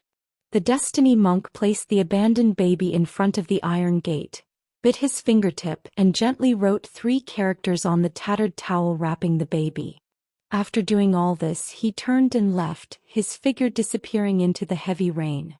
Woof, woof. Dog barks came from inside the orphanage. A black dog rushed to the iron gate and barked furiously at the abandoned baby. An old man carrying a stick hurriedly walked out of the building. What are you barking at? Bark again and I'll beat you. The old man threatened the black dog a few times and was about to return inside when his peripheral vision caught something by the iron gate, causing him to freeze in place. He quickly opened the iron gate and picked up the baby wrapped in the towel. He looked around at the entrance but couldn't find anyone. His brows immediately furrowed. Such heavy rain. Those heartless bastards, aren't they afraid the child might freeze to death? The old man cursed, then quickly felt the child's forehead. Indeed, it was burning hot. He turned to take the abandoned baby inside, and at that moment the tattered towel fell to the ground. The old man looked down and saw 3 blood-colored characters being washed away by the heavy rain, gradually blurring and finally disappearing into the night along with the flowing rainwater. Shin Qingzhu. The old man remembered those 3 characters and muttered softly. At the same time, a causal paradox connected its head and tail in the void, quietly vanishing without a trace. Distance to the Eastern Emperor's bell, 58 minutes. Mount Olympus. Inside the temple at the mountain peak, a hunched and frail figure was leaning against a bed, weakly coughing. Zeus, once the king of gods, now looked like an elderly man on his last legs. The blood hole in his back had dried up and blackened, with only a few remnants of life's fire barely burning within him. Bia, he spoke hoarsely. My lord. Si Xiaonan, transformed into the minor deity, respectfully stepped forward. How is everything outside? Si Xiaonan opened her mouth, seeming quite conflicted. Speak. Zeus glared at her. How is everything outside? My lord. I've been gathering information among the divine peaks these past few days, and it seems several of your offspring are already stirring with ambition. Si Xiaonan reluctantly replied. Zeus's aged eyes flashed with anger. He snorted coldly, but before he could say anything he began coughing violently. Cough, cough, cough. These ungrateful wretches. Seeing me weaker than before, each one wants to sit on that golden sacred throne. I fear they're already working together, trying to find ways to finish off this old bag of bones. Seeing this, Si Xiaonan quickly walked to Zeus's side and thoughtfully offered him spring water. My lord, please don't be angry. Your health is more important. Since your return, you've been recuperating in this palace without seeing outsiders. As you instructed, I've been spreading news of your imminent recovery among the divine peaks. They won't dare to make any moves in the short term. Hearing these words, Zeus's expression softened somewhat. He glanced at Si Xiaonan and slowly said, You're very clever. Having you assist me was indeed the right choice. It's my honor to serve at your side, my lord. In my current state I cannot let those outside see me. Some matters can only be handled by you on my behalf. Zeus paused for a moment. They may not believe the news you've spread and might try to enter this forbidden area to test me. You must stop them for me. Yes. Si Xiaonan respectfully bowed to Zeus and slowly withdrew from the forbidden hall. Once the palace doors closed, the respect on Si Xiaonan's face instantly vanished. She glanced at the magnificent palace, her eyes narrowing slightly.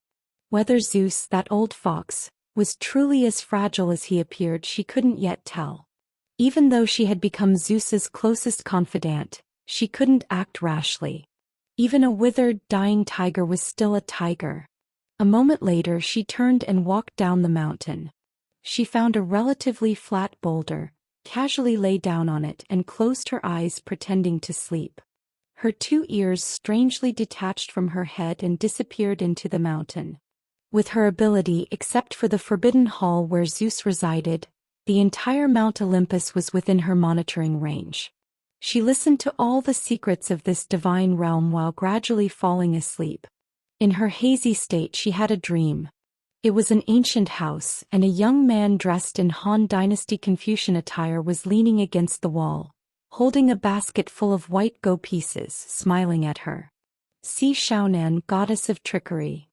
His voice sounded. Si Xiaonan was momentarily confused, then her consciousness suddenly became clear within the dream. She looked vigilantly at the unfamiliar man before her and frowned. You've invaded my dream? Who are you? My name is Yen Zhong. The scholar took out a jade tablet from his waist. A former member of the Demon Suppression Bureau, but now, just a wandering soul. Demon Suppression Bureau? You're from Great Xia. You could say that. Finding you among the dreams of billions of living beings in the world wasn't easy. I can only stay here for a while, so let's get to the point. Yen Zhong took out a white gold piece from his basket and handed it to Si Xiaonan. What is this? Si Xiaonan asked in confusion. Something Lin Chia asked me to pass on to you. Lin Chia. To avoid creating causality with his past self, he has been asleep for over 50 years. He can only use my ability as a medium to transfer these gold pieces to you all. Yen Zhong calmly said. When the Eastern Emperor's bell rings, that sacred covenant shall respond, causality will reverse, and life will emerge from death. The purpose of this gold piece, you will naturally understand when the time comes. Distance until the Eastern Emperor's bell rings. 10 minutes. Upper Capital City Nightwatch Headquarters. The Holy Covenant, what exactly is it? In the archives room, Suiqing looked at the ancient parchment in his hand, muttering to himself. Ring ring ring. The crisp sound of his phone pulled Switching back to reality. He answered. All right, I'm coming right away. He returned the document to its original place and quickly walked back to his office, where his secretary was already anxiously waiting. What's so urgent? Have Chia and the others returned? No. Director Lin and his team should still be at sea. It's another matter. The secretary handed the tablet to Zhuqing and solemnly said, Just 1 minute ago our lunar monitoring satellite transmitted some strange images. Lunar monitoring satellite? Zhuqing's eyes narrowed slightly. Years ago, when humans first observed the Seraph Michael on the moon, they began manufacturing lunar satellites to monitor the angel's movements. But the first lunar satellite was directly sliced down by Michael's sword. Humans launched several more attempts, each time testing greater observation distances, until the fourth satellite was launched and Michael finally didn't intervene, seemingly allowing humans to observe from afar. But this satellite was positioned so far from the moon that even with the most advanced telescope of that era, it could barely make out the figure on the crater as a white dot, revealing no other useful information, let alone providing surveillance. Later, after realizing Michael had no malicious intent toward humanity, people gradually abandoned moon monitoring, and this early lunar observation satellite became a forgotten relic. After all these years, what valuable images could this satellite possibly capture? Zhuqing puzzledly took the tablet. The image wasn't of the moon itself, but of space near the moon. In the pitch-black void, a white dot was slowly approaching the lunar surface. What is this? Space debris. Sir, please zoom in. Zhuqing enlarged the image. Under the blurry lens, the outline of the white dot gradually took shape. Huh. Zhuqing froze. What is this? A model? Or some kind of Lego toy? In the image, the silhouette of a hospital came into view. Walls, courtyard, wards, even the chessboard and wooden chairs in the center of the yard were visible. On the sign above the hospital's main gate, several characters could be faintly recognized. Divine Mental Hospital. Commander Zhua, this image has been reduced hundreds of times, the secretary slowly explained. This isn't a model. Judging by its size, it's a full-scale 1-to-1 replica of an actual mental hospital. You're saying there's a floating mental hospital in space? Zhuqing looked at him in astonishment. Am I going crazy or is the world? Lunar observers clearly captured its trajectory. It's steadily approaching the moon. This matter is too strange, so as soon as I received this information, I came to you immediately. The secretary's expression was extremely grave. Commander Zhuo, on the moon there's... Zhuqing rose from his chair, his brows tightly furrowed. What exactly is that hospital? If it's some form of attack, it seems too much like a joke. Moreover, with Michael stationed on the moon, this matter. After pondering for a moment, Zhuqing said, The moon is of critical importance. We must proceed with caution. Go notify the Celestial Court and ask if they've noticed that object. Yes, sir. At its current speed, how long until it reaches the moon? When these images were taken, it was less than 10,000 kilometers from the moon. At this rate, it has likely already landed on the lunar surface. That fast? Zhuqing's frown deepened as he paced around the room for a long while. By the time the Celestial Court receives the notification and heads to the moon, it will take at least 10 minutes. I'll depart immediately and cross space to the moon to investigate. Contact Zhou Ping, Lu Wei, Master Chen, and other top-tier individuals capable of space traversal, and have them set out immediately as well. Hearing this, the secretary hesitated. Commander Zhue, our satellite only captured images of an uninhabited hospital, not a large-scale enemy attack. Is it necessary to be so alarmed? Besides, Michael is still on the moon. Unusual events always hide dangers. When it concerns the lunar seal, it's better to be cautious. Zhuqing put on the dark red cloak from the coat rack and hung his straight sword at his waist, quickly heading outside. Halfway there he suddenly stopped. By the way, check what's in the second drawer on the right side of my desk. If something happens, you know what to do." The secretary was momentarily stunned, then seemed to realize something and replied seriously, "Yes, sir." Swaching didn't go downstairs to exit through the Nightwatch building's main entrance. Instead, he opened a window and leaped out. Cyan light surged wildly from his body, like a blue flame bird, streaking rapidly toward the sky. Distance until the Eastern Emperor's bell rings. 7 minutes. The moon. In the gray-white crater, a six-winged golden figure holding a giant sword stood majestically under the dead silence of deep space. His tightly closed eyes trembled slightly as if sensing something and suddenly opened. On the desolate lunar surface, a massive shadow was rapidly expanding. His brows furrowed and golden divine power instantly surged outward like a tidal wave. At that moment, a beam of light suddenly burst from the shadow, enveloping his form. Michael's pupils contracted sharply. Even he had failed to detect any trace of the shadow's presence. If it hadn't blocked the sunlight causing changes in the lunar surface illumination, he wouldn't have known it was already above him. What in the world is this thing? Michael had no time to think further as the light abruptly changed the surrounding scene. When he regained his senses, the vast, desolate lunar surface had vanished. In its place was a bare, white room. Sunlight from the distant void poured through the window, illuminating one corner of the room. Through the window, what appeared to be a corridor could be seen, and below that an empty green courtyard. What is this place? The moment this thought arose in Michael's mind, the door to the room slowly opened. With a grating creak, a white figure stood in the hallway outside the room. It was a black man wearing a white coat.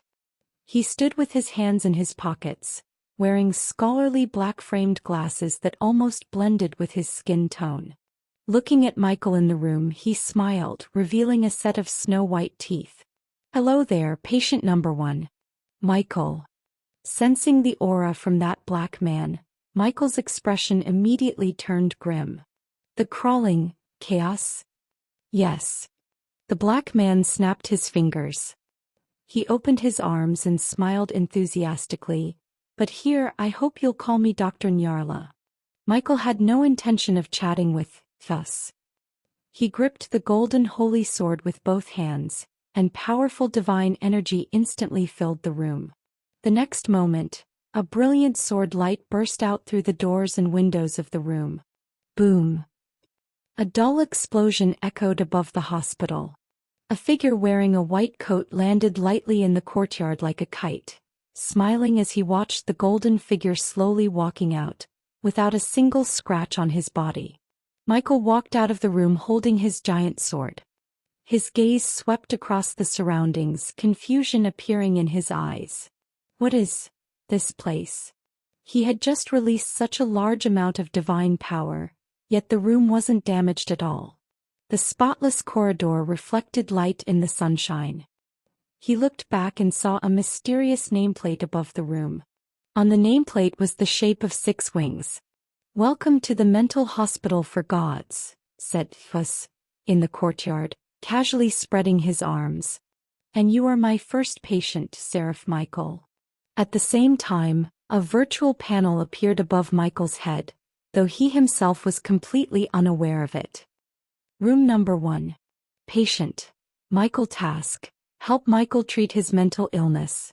When the treatment progress reaches the specified values, 1%, 50%, 100%, you can randomly extract some of Michael's abilities. Current treatment progress. 100%, no treatment needed. Seeing this panel, Chaos raised an eyebrow. No treatment needed. It seems your mental health is quite good. But it doesn't matter. Being mentally healthy now doesn't mean you will be in the future. After all, what I'm best at is manipulating minds. As long as I torture you until your mind breaks, then heal you bit by bit, I can still obtain your power. Grinned, his big white teeth gleaming before Michael's eyes. As one of the 3 pillars of Cthulhu, yet possessing the most sacred and powerful seraph power, don't you find that interesting? What are you talking about? Michael couldn't understand his nonsense. How did you silently lock me in here? What do you want to do? This hospital inherently has the effect of concealing its aura. Even if you are the Supreme, you can't detect its existence. Of course, those Xia gods on earth are the same. He clapped his hands. So, in the world except for you and me, no one knows that I've secretly arrived on the moon and imprisoned you, the guardian of the moon. As for what I want to do, guess. You want to release them? Michael's pupils contracted slightly, and terrifying seraph divine might raged outward. All Cthulhu deities except the 3 pillars were sealed on the moon. If they were released, the only heavenly court on earth would be no match for all the Cthulhu gods. Yes, he really did this, earth would be completely finished. The black goat had once attempted to break the moon's seal but ultimately failed.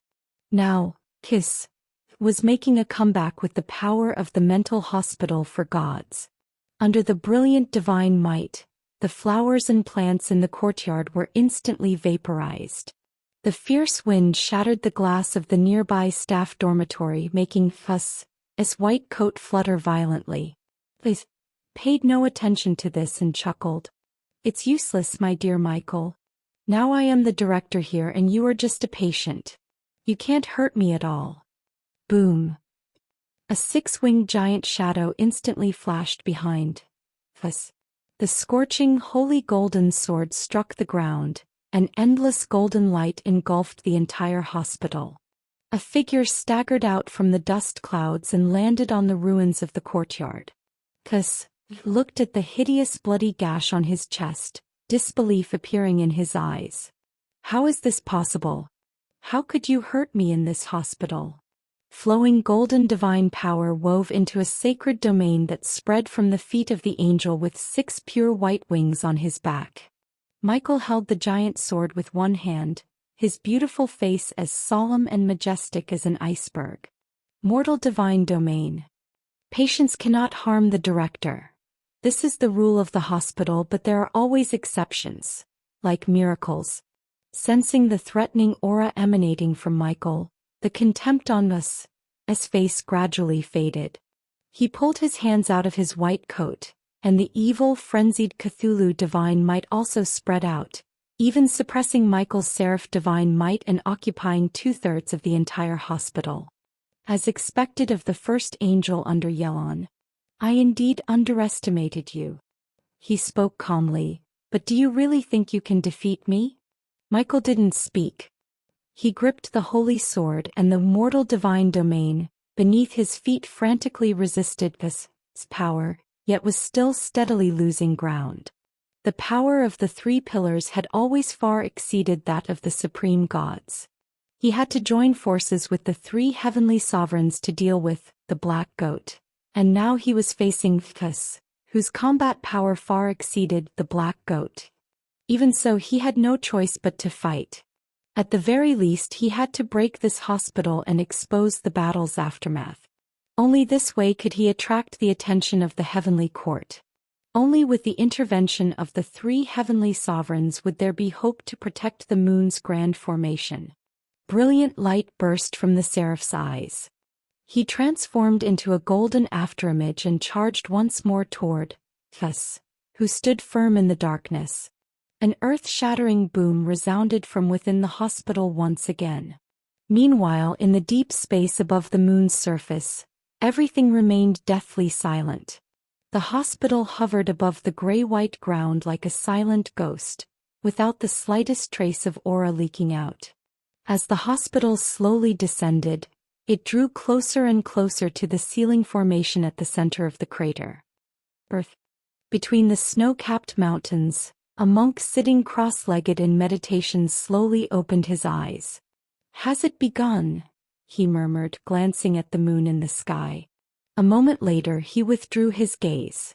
Those indifferent eyes showed no emotional fluctuation.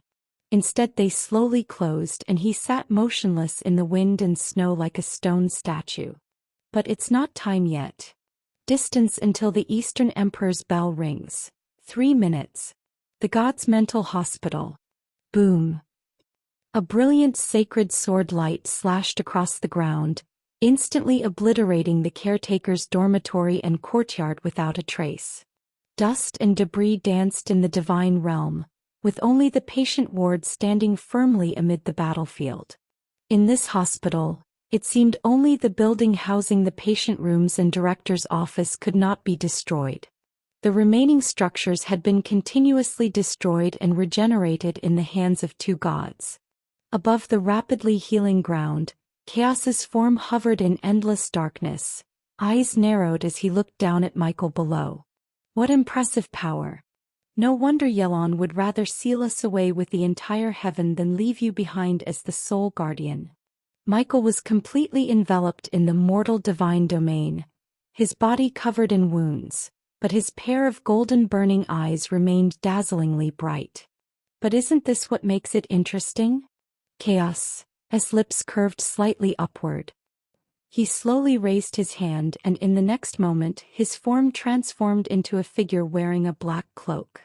A wide hood concealed his face, and the aura around him became dark and profound, like an ancient mystic. His change in appearance made Michael's brow furrow even deeper. From that ancient mystic he sensed an indescribable deadly aura. But, in the void, a muffled knocking sound came from behind. Fuss. The moment this sound emerged, Michael's heart violently shuddered, as if the sound had traveled through endless time and space, striking directly at the depths of his soul. At the same time, the scenery around him changed again. His body seemed to float weightlessly in the boundless deep space. A dark giant chamber twisted open from behind, directly enveloping both of them. From the god's mental hospital to this dark chamber, Michael felt his connection to the outside world growing increasingly tenuous. It was as if he had arrived in another dimension. And this also meant that trying to send messages to the outside world would be incredibly difficult. Thud. The muffled knocking sound came again. Only then did Michael clearly see the source of the sound. Behind a giant coffin carved with countless twisted dark symbols was eerily suspended in the dark chamber. Low knocking sounds came from inside as if something was hidden within the coffin about to break free. Do you know what's inside? Cloaked in the robe, stood in the center of the dark chamber, his voice somewhat playful. Michael, gripping his golden sacred sword like the only light in this giant stone chamber, frowned as he stared at the enormous coffin remaining silent. Thud thud. Continuous knocking sounds came from the coffin. A strange irritation and discomfort suddenly surged in Michael's heart. Its mortal divine domain, beneath his feet violently shook, its light dimming slightly. A chaotic, manic aura seeped from the coffin's cracks, frantically tearing open gaps in the surface of the mortal divine domain. At the same time, the progress bar above his head suddenly moved back one notch. Michael's treatment progress, 99%. Thud, thud, thud, thud. As time passed, the knocking from the coffin grew increasingly urgent, like someone frantically pounding on the coffin's surface. Accompanied by piercing sounds of scratching nails and teeth-grinding chewing noises, an evil, manic aura spread wildly throughout the dark chamber. Michael's treatment progress, 98%. Michael's treatment progress, 95%. Michael's treatment progress, 90%. As the mortal divine domain shattered, that manic aura frantically invaded Michael's soul. The treatment progress bar above his head rapidly retreated, and pain appeared in his burning golden eyes. How is it? Can your immortal divine domain still resist? Fess chuckled. The face under the hood lifted slightly. His eyes were as deep as an abyss. The next moment, the knocking in the dark chamber suddenly stopped, and the lid of the coffin slowly lifted at one corner. Seeing what was beneath the coffin, Michael's pupils suddenly contracted. Gray stars and nebulae floated like dust inside the coffin. Though tiny, Michael could clearly sense that it had once been a vast, boundless universe. In this universe, none of the stars showed any signs of life. Their surfaces were covered with hideous blood vessels and writhing tentacles. From a distance they looked like countless floating dark red cells. These stars intertwined together, appearing from afar like a hideous, manic monster face. This coffin contained an entire polluted universe? Surprised, Kiss saw Michael's expression and his lips curved upward slightly. You should know that we came from outside this world, and this thing is our previous trophy. You polluted an entire universe? Michael's mortal divine domain continued to break apart. He gripped his giant sword tightly, shock appearing in his eyes. Who said it was just one? The smile on Gus's face grew more intense.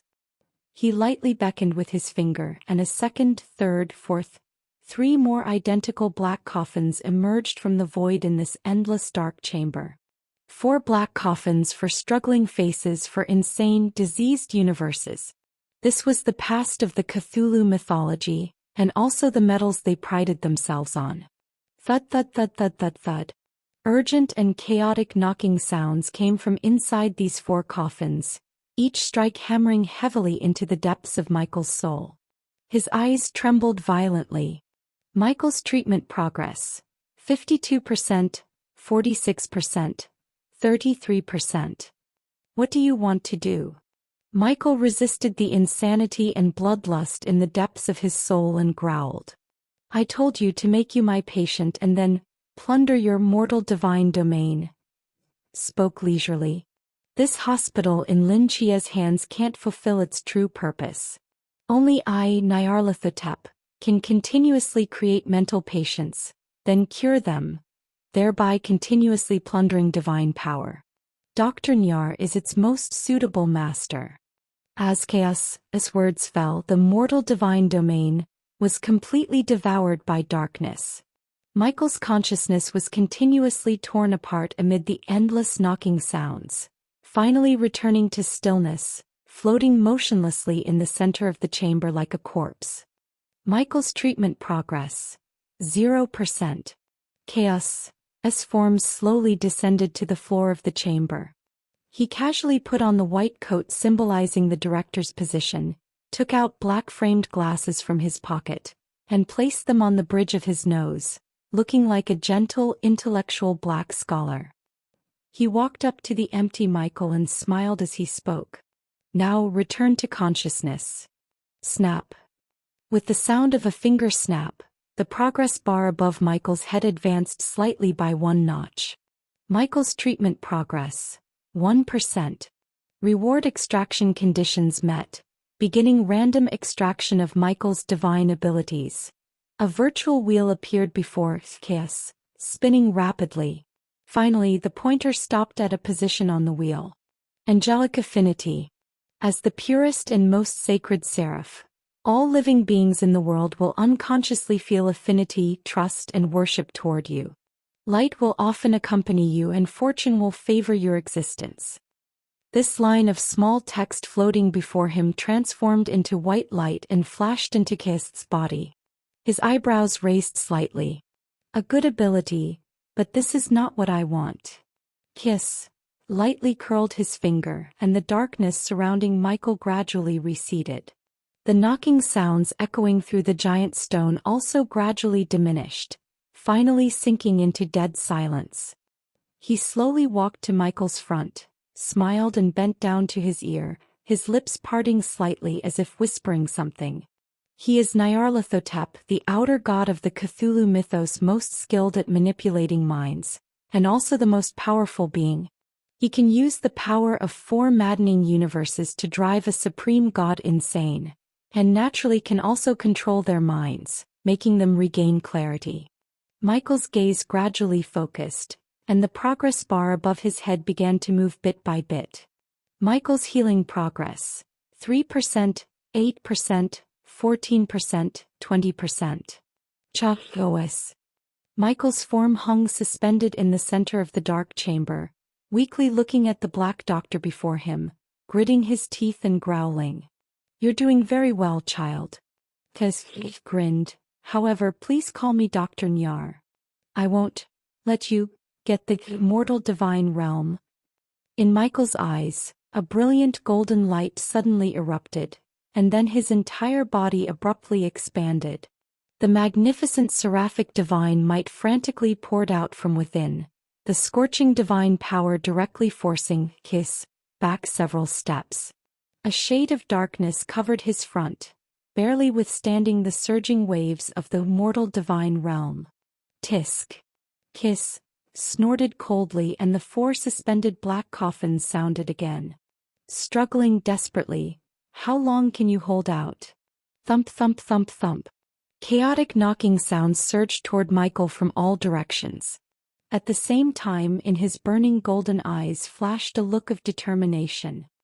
He reached back to grasp the golden holy sword, and the surging golden tide traced an arc in the air, actually reversing direction and stabbing straight toward his own heart. Chaos's expression immediately changed. The golden holy sword easily pierced through Michael's body. Crimson blood stained the pure white six wings. His burning golden eyes stared at in the distance, and a brilliant explosive light burst forth from his heart. The sacred shall not be defiled. The blood-stained six-winged figure gazed at us in the darkness and spoke hoarsely. In the next moment, a scorching golden sun engulfed us form, and then the entire dark chamber was torn into two halves under the burning of this sacred sun. In the boundless deep space, a cyan flame bird silently glided through the darkness, landing on the gray-white lunar surface.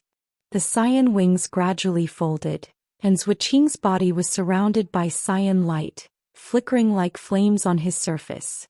After all, he was only in a human body, and without Azure Phoenix protecting him, he couldn't walk on the lunar surface at all. The hospital should have landed somewhere around here. Zhuqing looked around, his brows immediately furrowing. No, something's wrong. Zhuqing suddenly had a bad feeling. It was too quiet. This quietness didn't refer to sound. In space without a medium for sound transmission, hearing anything would be truly supernatural. The quietness Zhuqing referred to meant something else. On this gray-white planet, there wasn't the slightest trace of divine power, and even though he had arrived at the core of the lunar seal, he still couldn't see Michael's figure. And that mysterious hospital that had flown to the moon seemed to have disappeared without a trace. Relying on his memory, Zhuqing flew directly toward the crater where the lunar seal was located. In just a few dozen seconds, the massive ring mountain appeared in his vision. Just as he was about to observe it carefully, a blinding golden divine power directly tore through the void above the ring mountain, and terrifying divine might poured out from within. Zhuqing's pupils contracted, and cyan light once again enveloped his body, shielding him from the surging divine power impact. A figure flew out from the void's rift, falling on the other side of the ring mountain, with dense rock fragments silently spraying outward.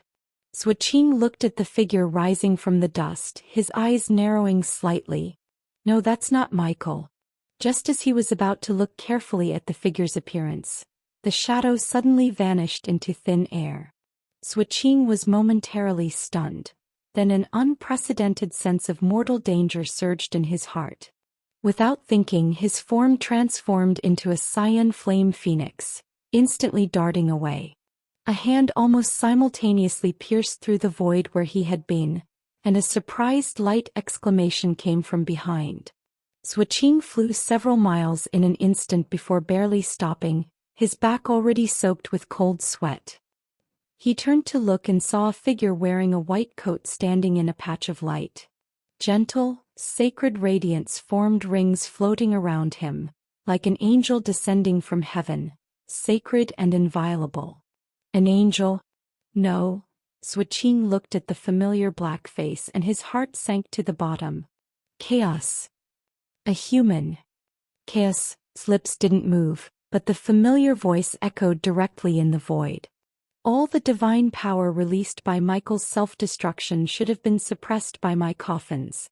Not the slightest trace escaped. How did you find this place? Michael's self-destruction. These 5 words fell on Zhuqing's ears, and his heart shook violently. Not seeing Michael at the lunar seal, Sui-Ching had vaguely guessed this worst outcome. But when he truly faced this fact, he still couldn't believe it. That was the Angel King, designation 003. The gatekeeper who had presided over the moon for long ages, Earth's highest combat power today. Michael was actually dead. And throughout the entire process, it hadn't attracted the slightest attention from Earth's deities. How did he manage to do this? The more he thought about it, the more cold sweat Sui-Ching produced. Michael's death was already fatal news for Earth. And now all living beings on Earth were completely unaware of this major change that had occurred on the moon. So what was next? What would Chaos do? Sui-Ching's palm gripping the sword hilt was already soaked with sweat as he looked at the figure shrouded in light before him, his face extremely pale. I remember now, you're Sui-Ching, the commander-in-chief of this generation's Night Watchers, right? Chaos, wearing a white coat, raised his eyebrows and spoke. Don't be so surprised. Although I'm a god, what I enjoy most is observing human behavior. I know everyone in your Night Watchers, up and down. I even disguised myself as an ordinary person and gave a pack of cigarettes to old Lee, your doorman downstairs, and chatted with him for an entire afternoon. Hey, that old fellow really has quite the smoking habit. What exactly do you want to say? Left Ching opened his mouth hoarsely. The moment the words fell, he himself was stunned for a moment. In this space he could clearly hear his own voice. I want to say, I understand all of you and I understand you. Spoke leisurely, the 6th Commander-in-Chief of the Night Watchers, Left Ching, currently in your 4th year of service. Oh no, it should be a few days short of 4 years, right? Compared to the tenure of previous commanders, you're still considered young. However, you will never become an excellent commander-in-chief. Hearing the last sentence, Left Ching frowned. Why? Such an obvious question. Do I need to spell it out for you? Kiss revealed a hint of mockery in his eyes. The first commander-in-chief Nye Jinshan in that darkest era personally established the Night Watchers, traveled to Yaopool to obtain divine weapons for humanity. The second commander-in-chief Li Qingqiang tested the laws with his own body, developed the ghost god inducer that symbolizes the glory and dignity of the Night Watchers, and ultimately died on the battlefield. The third commander-in-chief Tang Yuxing became the strongest in Great Xia at just 18, challenged foreign gods alone in the form of a divine beast, establishing a formidable reputation for the Great Xia Night Watchers, intimidating all directions. The fourth commander-in-chief Wang Qing wove the Night Watch cloak, which greatly enhanced ordinary people's defensive capabilities, adapting to combat in various extreme environments. Although not as world-shocking as the Star Blade and Ghost God Inducer, after that the death rate of frontline Night Watchers dropped by 50%, dramatically raising the combat effectiveness of the grassroots. The fifth commander-in-chief Yi Fan, though ordinary in talent, had far-reaching and shrewd vision, planted seeds of hope in the human world, personally promoted Mask and Nightfall, and sacrificed himself to bring humanity the strongest swordsman of all time, Zhou Ping. Ka's voice slowly faded. He stared at Left Qing before him and spoke unhurriedly. Then what about you, Left Qing? In terms of courage, you're no match for Nye Jinshan. In talent, you're inferior to Tang Yuxing. In wisdom, you fall short of Yi Fan. Your forbidden domain, Blue Phoenix, I recall, ranks only 174th? Among all historical commanders-in-chief, you're at the bottom. Do you really deserve to be the commander-in-chief of the Great Xia Night Watchers? With your abilities, becoming the head of the Special Operations Department would already be your limit. If not for Yi Fan sacrificing himself to save Zhou Ping, leaving the Night Watchers with no suitable candidates, how could someone like you, Left Qing, sit in the commander's position? What qualifies you? All these years, haven't you ever asked yourself this question? Chaos. This voice seemed to contain a mysterious power, like a demon's whisper, gradually eroding one's spirit and will. Left Qing lowered his head, falling into silence. The hand gripping the knife handle began to tremble slightly. The fact that you could reach the human ceiling with just a rank 174 forbidden domain shows your admirable perseverance. But among humans there are countless people more qualified than you to sit in this position. Chaos. His voice grew increasingly deep, his eyes emitting a strange light. Looking at the 100-year history of the Night Watchers, which commander-in-chief wasn't illustrious in battle achievements and worthy of admiration? You left Qing mixed among them. You're simply tarnishing the title of commander-in-chief. Left Qing's grip on the knife handle tightened, veins bulging from the back of his hand. His chest heaved violently. Are you trying to provoke me? Left Qing growled, his eyes bloodshot. No, no, no. Quite the contrary, I want you to face reality. This spread his hands, wearing a harmless expression. As commander-in-chief, your performance has been too mediocre. But in my eyes, that's precisely what makes you fascinating.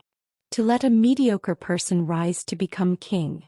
To make those praised as gods fall from their pedestals. To let the most evil existence be revered by the world. To turn the most sacred faith into something despised by all. The commander-in-chief of the Night Watchers who once protected millions, becoming the lackey of an evil god who destroys this world. What could be more exciting than these? Chaos. His black lips parted, revealing a set of white teeth. He opened his arms and spoke excitedly. The world won't acknowledge your abilities, but I can. As long as you become my follower, I will grant you power beyond the gods. Don't you want to vent the resentment and unwillingness in your heart, to personally overthrow the glory of those past so-called commanders, and trample their bones beneath your feet? Chaos. His voice was extremely seductive, as if it could stir the deepest desires in one's heart, manipulating their thoughts with emotions. Left Qing's breathing gradually steadied, and the hand tightly gripping the knife handle slowly relaxed. But the standard-issue Night Watcher straight knife that had accompanied him for over a decade gently fell to the ground at his feet. Left Qing turned his head, glanced at the gray sphere suspended in deep space, then looked back and with bare hands stepped toward him, his eyes filled with complexity. He stood there, quietly watching him approach, the smile on his lips growing increasingly radiant. Not a bad proposal, Left Qing calmly said, but there's one thing I don't quite understand. Speak. You are the strongest of the three pillar gods, capable of killing the king of angels, while I am merely at the human ceiling. Now that you're standing on the lunar seal, why not directly release the K-system gods, instead of going to such lengths to recruit me here? He raised an eyebrow. Because it's my hobby. Then why did you try to kill me at the beginning? Hearing this question, Hu's eyes narrowed slightly. It's contradictory, isn't it? Left Qing said calmly, you are the strongest of the three pillar gods. Killing a human at the ceiling shouldn't be difficult. What you fear is that I might desperately counterattack before dying, exposing your presence here, isn't that right? That's why you initially wanted to kill me with one strike before I discovered you, but unfortunately I dodged it. Out of necessity, you had to use this approach to make me submit to you, because once you engage in combat, even if there's only a 1 in 1,000 chance that the heavenly court gods might discover it, it would complicate matters. His stared at Left Qing for a moment, then suddenly chuckled. It seems I've underestimated you. Before the words were finished, a hand had instantly pierced through Left Qing's heart. At such close range, Left Qing had absolutely no chance to dodge. That blood-soaked hand tightly gripped a beating heart, exposed in deep space, as a surge of darkness rapidly invaded Left Qing's body, completely locking down all his mental power. Left Qing groaned, crimson blood flowing from the corner of his mouth. His forbidden domain had stopped, unable to function at all. However, my assessment of you remains unchanged. Chaos. His lips curled upward slightly. Knowing my intentions yet daring to walk straight toward me. Did you really think that guessing my concerns would give you leverage over me? I didn't kill you earlier because the distance was too great and you noticed me. If you could escape at such close range, I might as well commit suicide. Left Qing's face visibly turned pale. He looked at things before him, speechless. After completely crushing Left Qing's forbidden domain, his voice became light again. But I am curious, even though I've analyzed your most fatal weakness, why couldn't I provoke you? Humans who can remain clear-headed under my provocation, across 4 universes combined, number less than 10. What you said is correct. Left Qing's hoarse voice sounded, as Commander-in-Chief. I am indeed as mediocre as one can be, without talent, without strength. So from the beginning, I never thought I would be an outstanding commander. But Commander Yi planted these seeds of hope, and left. Someone has to watch over this courtyard, care for them as they grow, right? A gardener doesn't need talent or strength.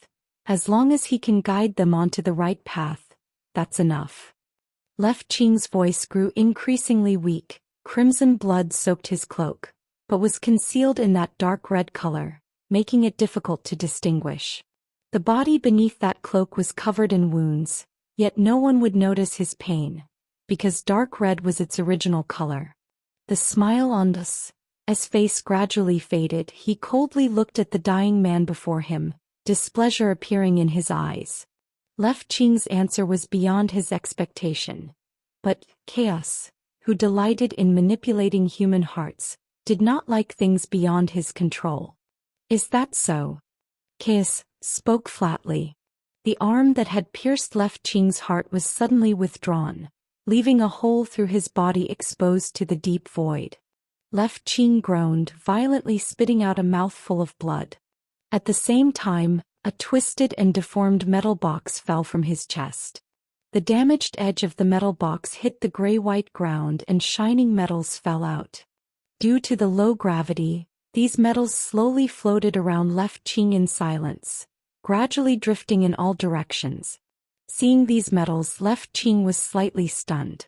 These metals weren't his. He had worked in the Night Watchers for nearly 10 years and had only received 2 medals, the highest being just Starry Sea. Just as this said, he was a Night Watcher who couldn't be more mediocre. These medals belonged to Nightfall. In his mind, he once again saw the scene of Lin Chia using metals to clear the path in the Celestial Court, and himself bending down to pick them up from the ground one by one. Did I forget to return them to Lin Chia? A look of helplessness appeared in Left Qing's eyes. With a hole in his heart, he weakly reached out and grasped the nearest medal, carefully placing it in his blood-soaked pocket. He stepped forward to grab the second medal, but his life force was nearly extinguished. His legs gave way and he stumbled to the ground. He watched those gradually drifting medals, trembling as he reached out, trying to grab them back. That was the glory belonging to Nightfall. The glory of Nightfall, that he had witnessed growing step by step until now. He, Left Qing, could be a mediocre Night Watcher. He could be the most incompetent commander-in-chief not revered by the world. But the seeds he nurtured were not. Those medals didn't belong to him, but his shadow was in each of them. Ridiculous gardener. Then guard your seeds and die silently on the moon. Watching this scene, Ka's eyes narrowed slightly. Now that Left Qing's forbidden domain had been sealed by him, and death was near, there was no need to waste time on this human. Just as he was about to leave, Left Qing's voice sounded again from behind. I won't die silently, because the seeds I've watered have already matured. Left Qing, kneeling awkwardly in a pool of blood, slightly raised his head to look at the blue planet, a relieved smile appearing on his pale lips. You think only you were buying time. Chaos. Boom. Surging cyan flames rushed from the straight knife inserted into the lunar surface, frantically pouring into the ground. Then the gray-white ground rapidly cracked, and a sea of cyan fire surged out from the fissures, like fire lines, rapidly spreading in all directions. Chaos's pupils suddenly contracted. These cyan fire lines spread too quickly, seemingly hidden underground long before. From the moment Left Qing removed the knife and dropped it into the ground, the massive azure phoenix flames had begun brewing underground. Earlier, when he tightly gripped the knife handle, appearing angry at Kuss's provocation, he was actually preparing for all this. He deliberately approached chaos to attract his attention, giving these cyan flames enough preparation time. From the beginning, he never planned to leave the moon alive. Damn it. Kuss knew all this could no longer be stopped. In an instant, he transformed into a beam of light rushing to the center of the crater, using powerful K-system divine power to frantically dismantle the lunar seal. Left Qing, wearing that dark red cloak, knelt in a pool of blood as cyan flames licked his body. He gazed toward Earth, seeming to smile. Gradually, his life force completely extinguished. That cold body with the burning of the cyan fire sea was incinerated into specks of ash. In a trance, voices from the past appeared in his mind. I am Left Qing, head of the Night Watcher Special Operations Department. I am your superior. Lin Chia, have you decided on your team name? Nightfall. Huh, that's a good name. I'll register it for you here and find time to come to headquarters to complete the follow-up procedures. What is this strange pattern? A burnt pancake slashed twice. Director left. This is the emblem we designed for Nightfall. This black circle represents Nightfall, and the two crossing knife marks represent the straight knives in our hands. Isn't it nice? Other special teams probably haven't designed anything like this, right? Lin Chia, the exclusive emblem badge you applied for wasn't approved by Commander Yi. He said it's too troublesome to make, and if you do it, other teams will follow suit, causing waste. How about this? When I get the chance in the future, I'll have someone secretly make a set for you to collect. Remember to treat me to a meal afterward. The cyan fire sea consumed Left Qing's figure. Viewed from deep space, the frantically spreading cyan fire sea wove together to form an incomparably huge ring, with two clean straight lines of flame crossing through it. Even from hundreds of thousands of kilometers away, this enormous pattern remained clearly visible, like a light bulb shining brightly in the dark universe. At this moment, the moon was burning. Clang, clang, clang. The resounding bell echoed from the Chilean mountains, instantly sweeping across the boundless earth, reverberating throughout the entire planet. The Donghuang bell tolls. It's the Donghuang bell. The Donghuang bell has appeared in the world again? The bell sound originates from within Daxia's borders. If that's the case, why haven't we detected it all these years? And now, who is ringing the bell? Several divine shadows darted out from the celestial court, swiftly crossing the sky, following the bell sound.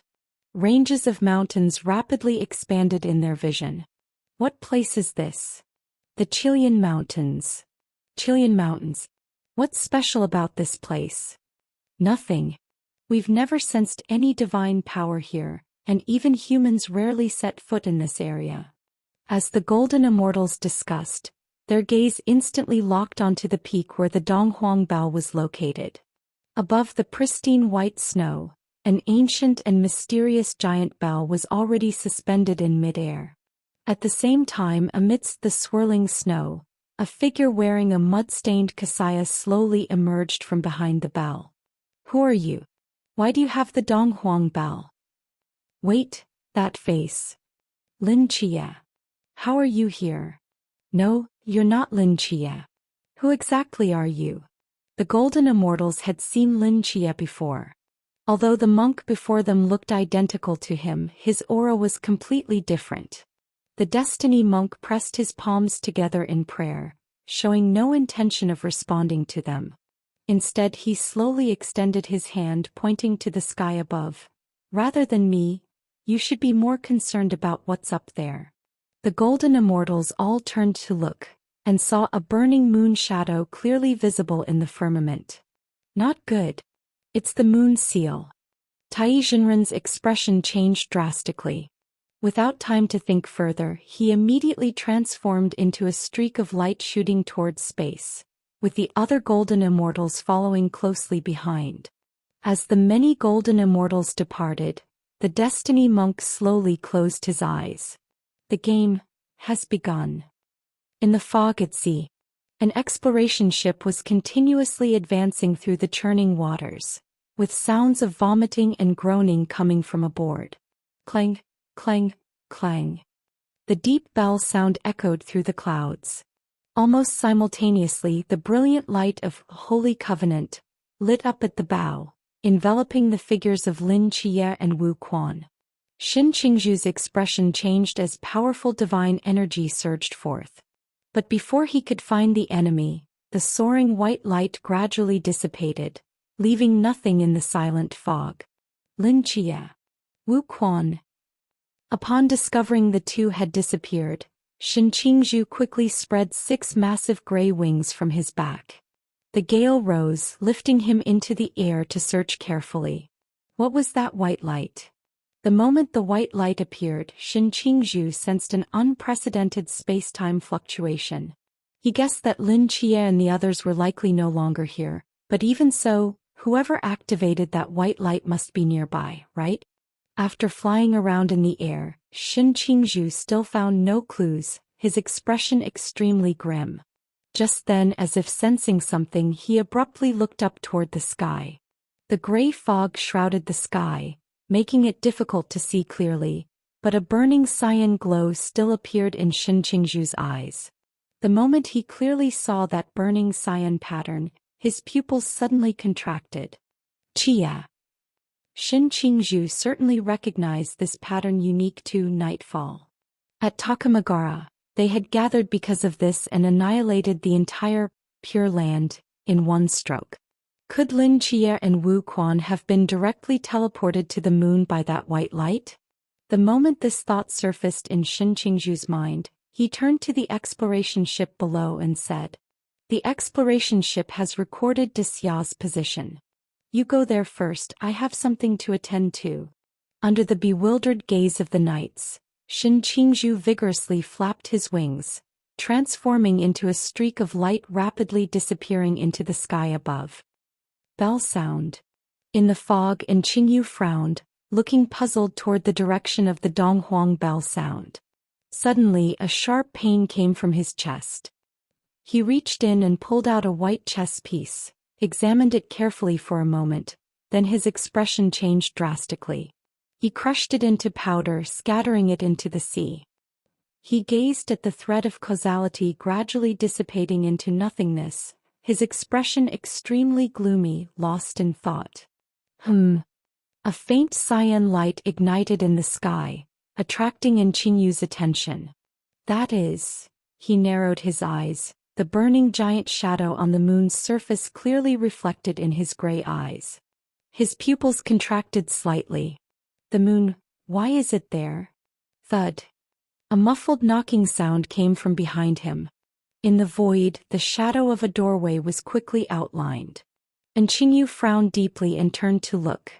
Under the illumination of the burning cyan moon, knocking sounds continuously emanated from within the door of truth, as if some terrifying entity wanted to break through. Go back. Qingyu growled.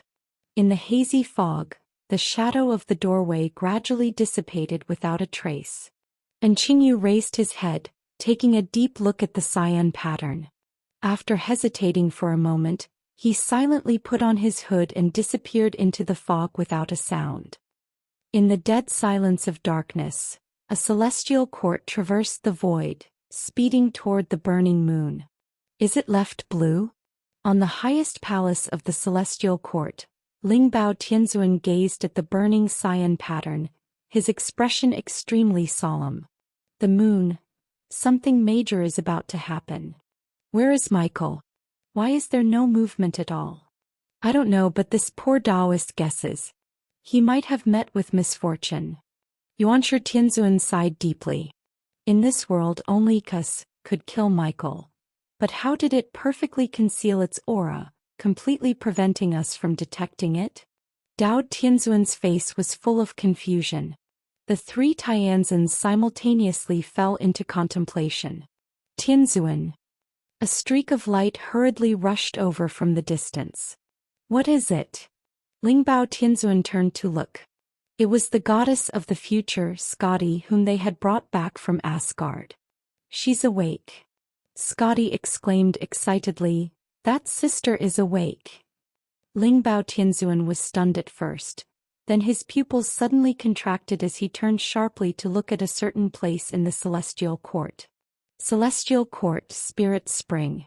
A deep blue figure slowly rose from the clear spring water. She was barefoot as she stepped out of the spring. Fine water droplets fell from her hair like a black waterfall, and with every movement she emanated a faint aura of divine power. Where is this? Her voice was full of confusion. A moment later, as if sensing something, she raised her head to look at the cyan pattern gradually approaching in deep space. Her eyes quickly lit up as she murmured, "The Donghuang bell has rung. Chia, will you come?"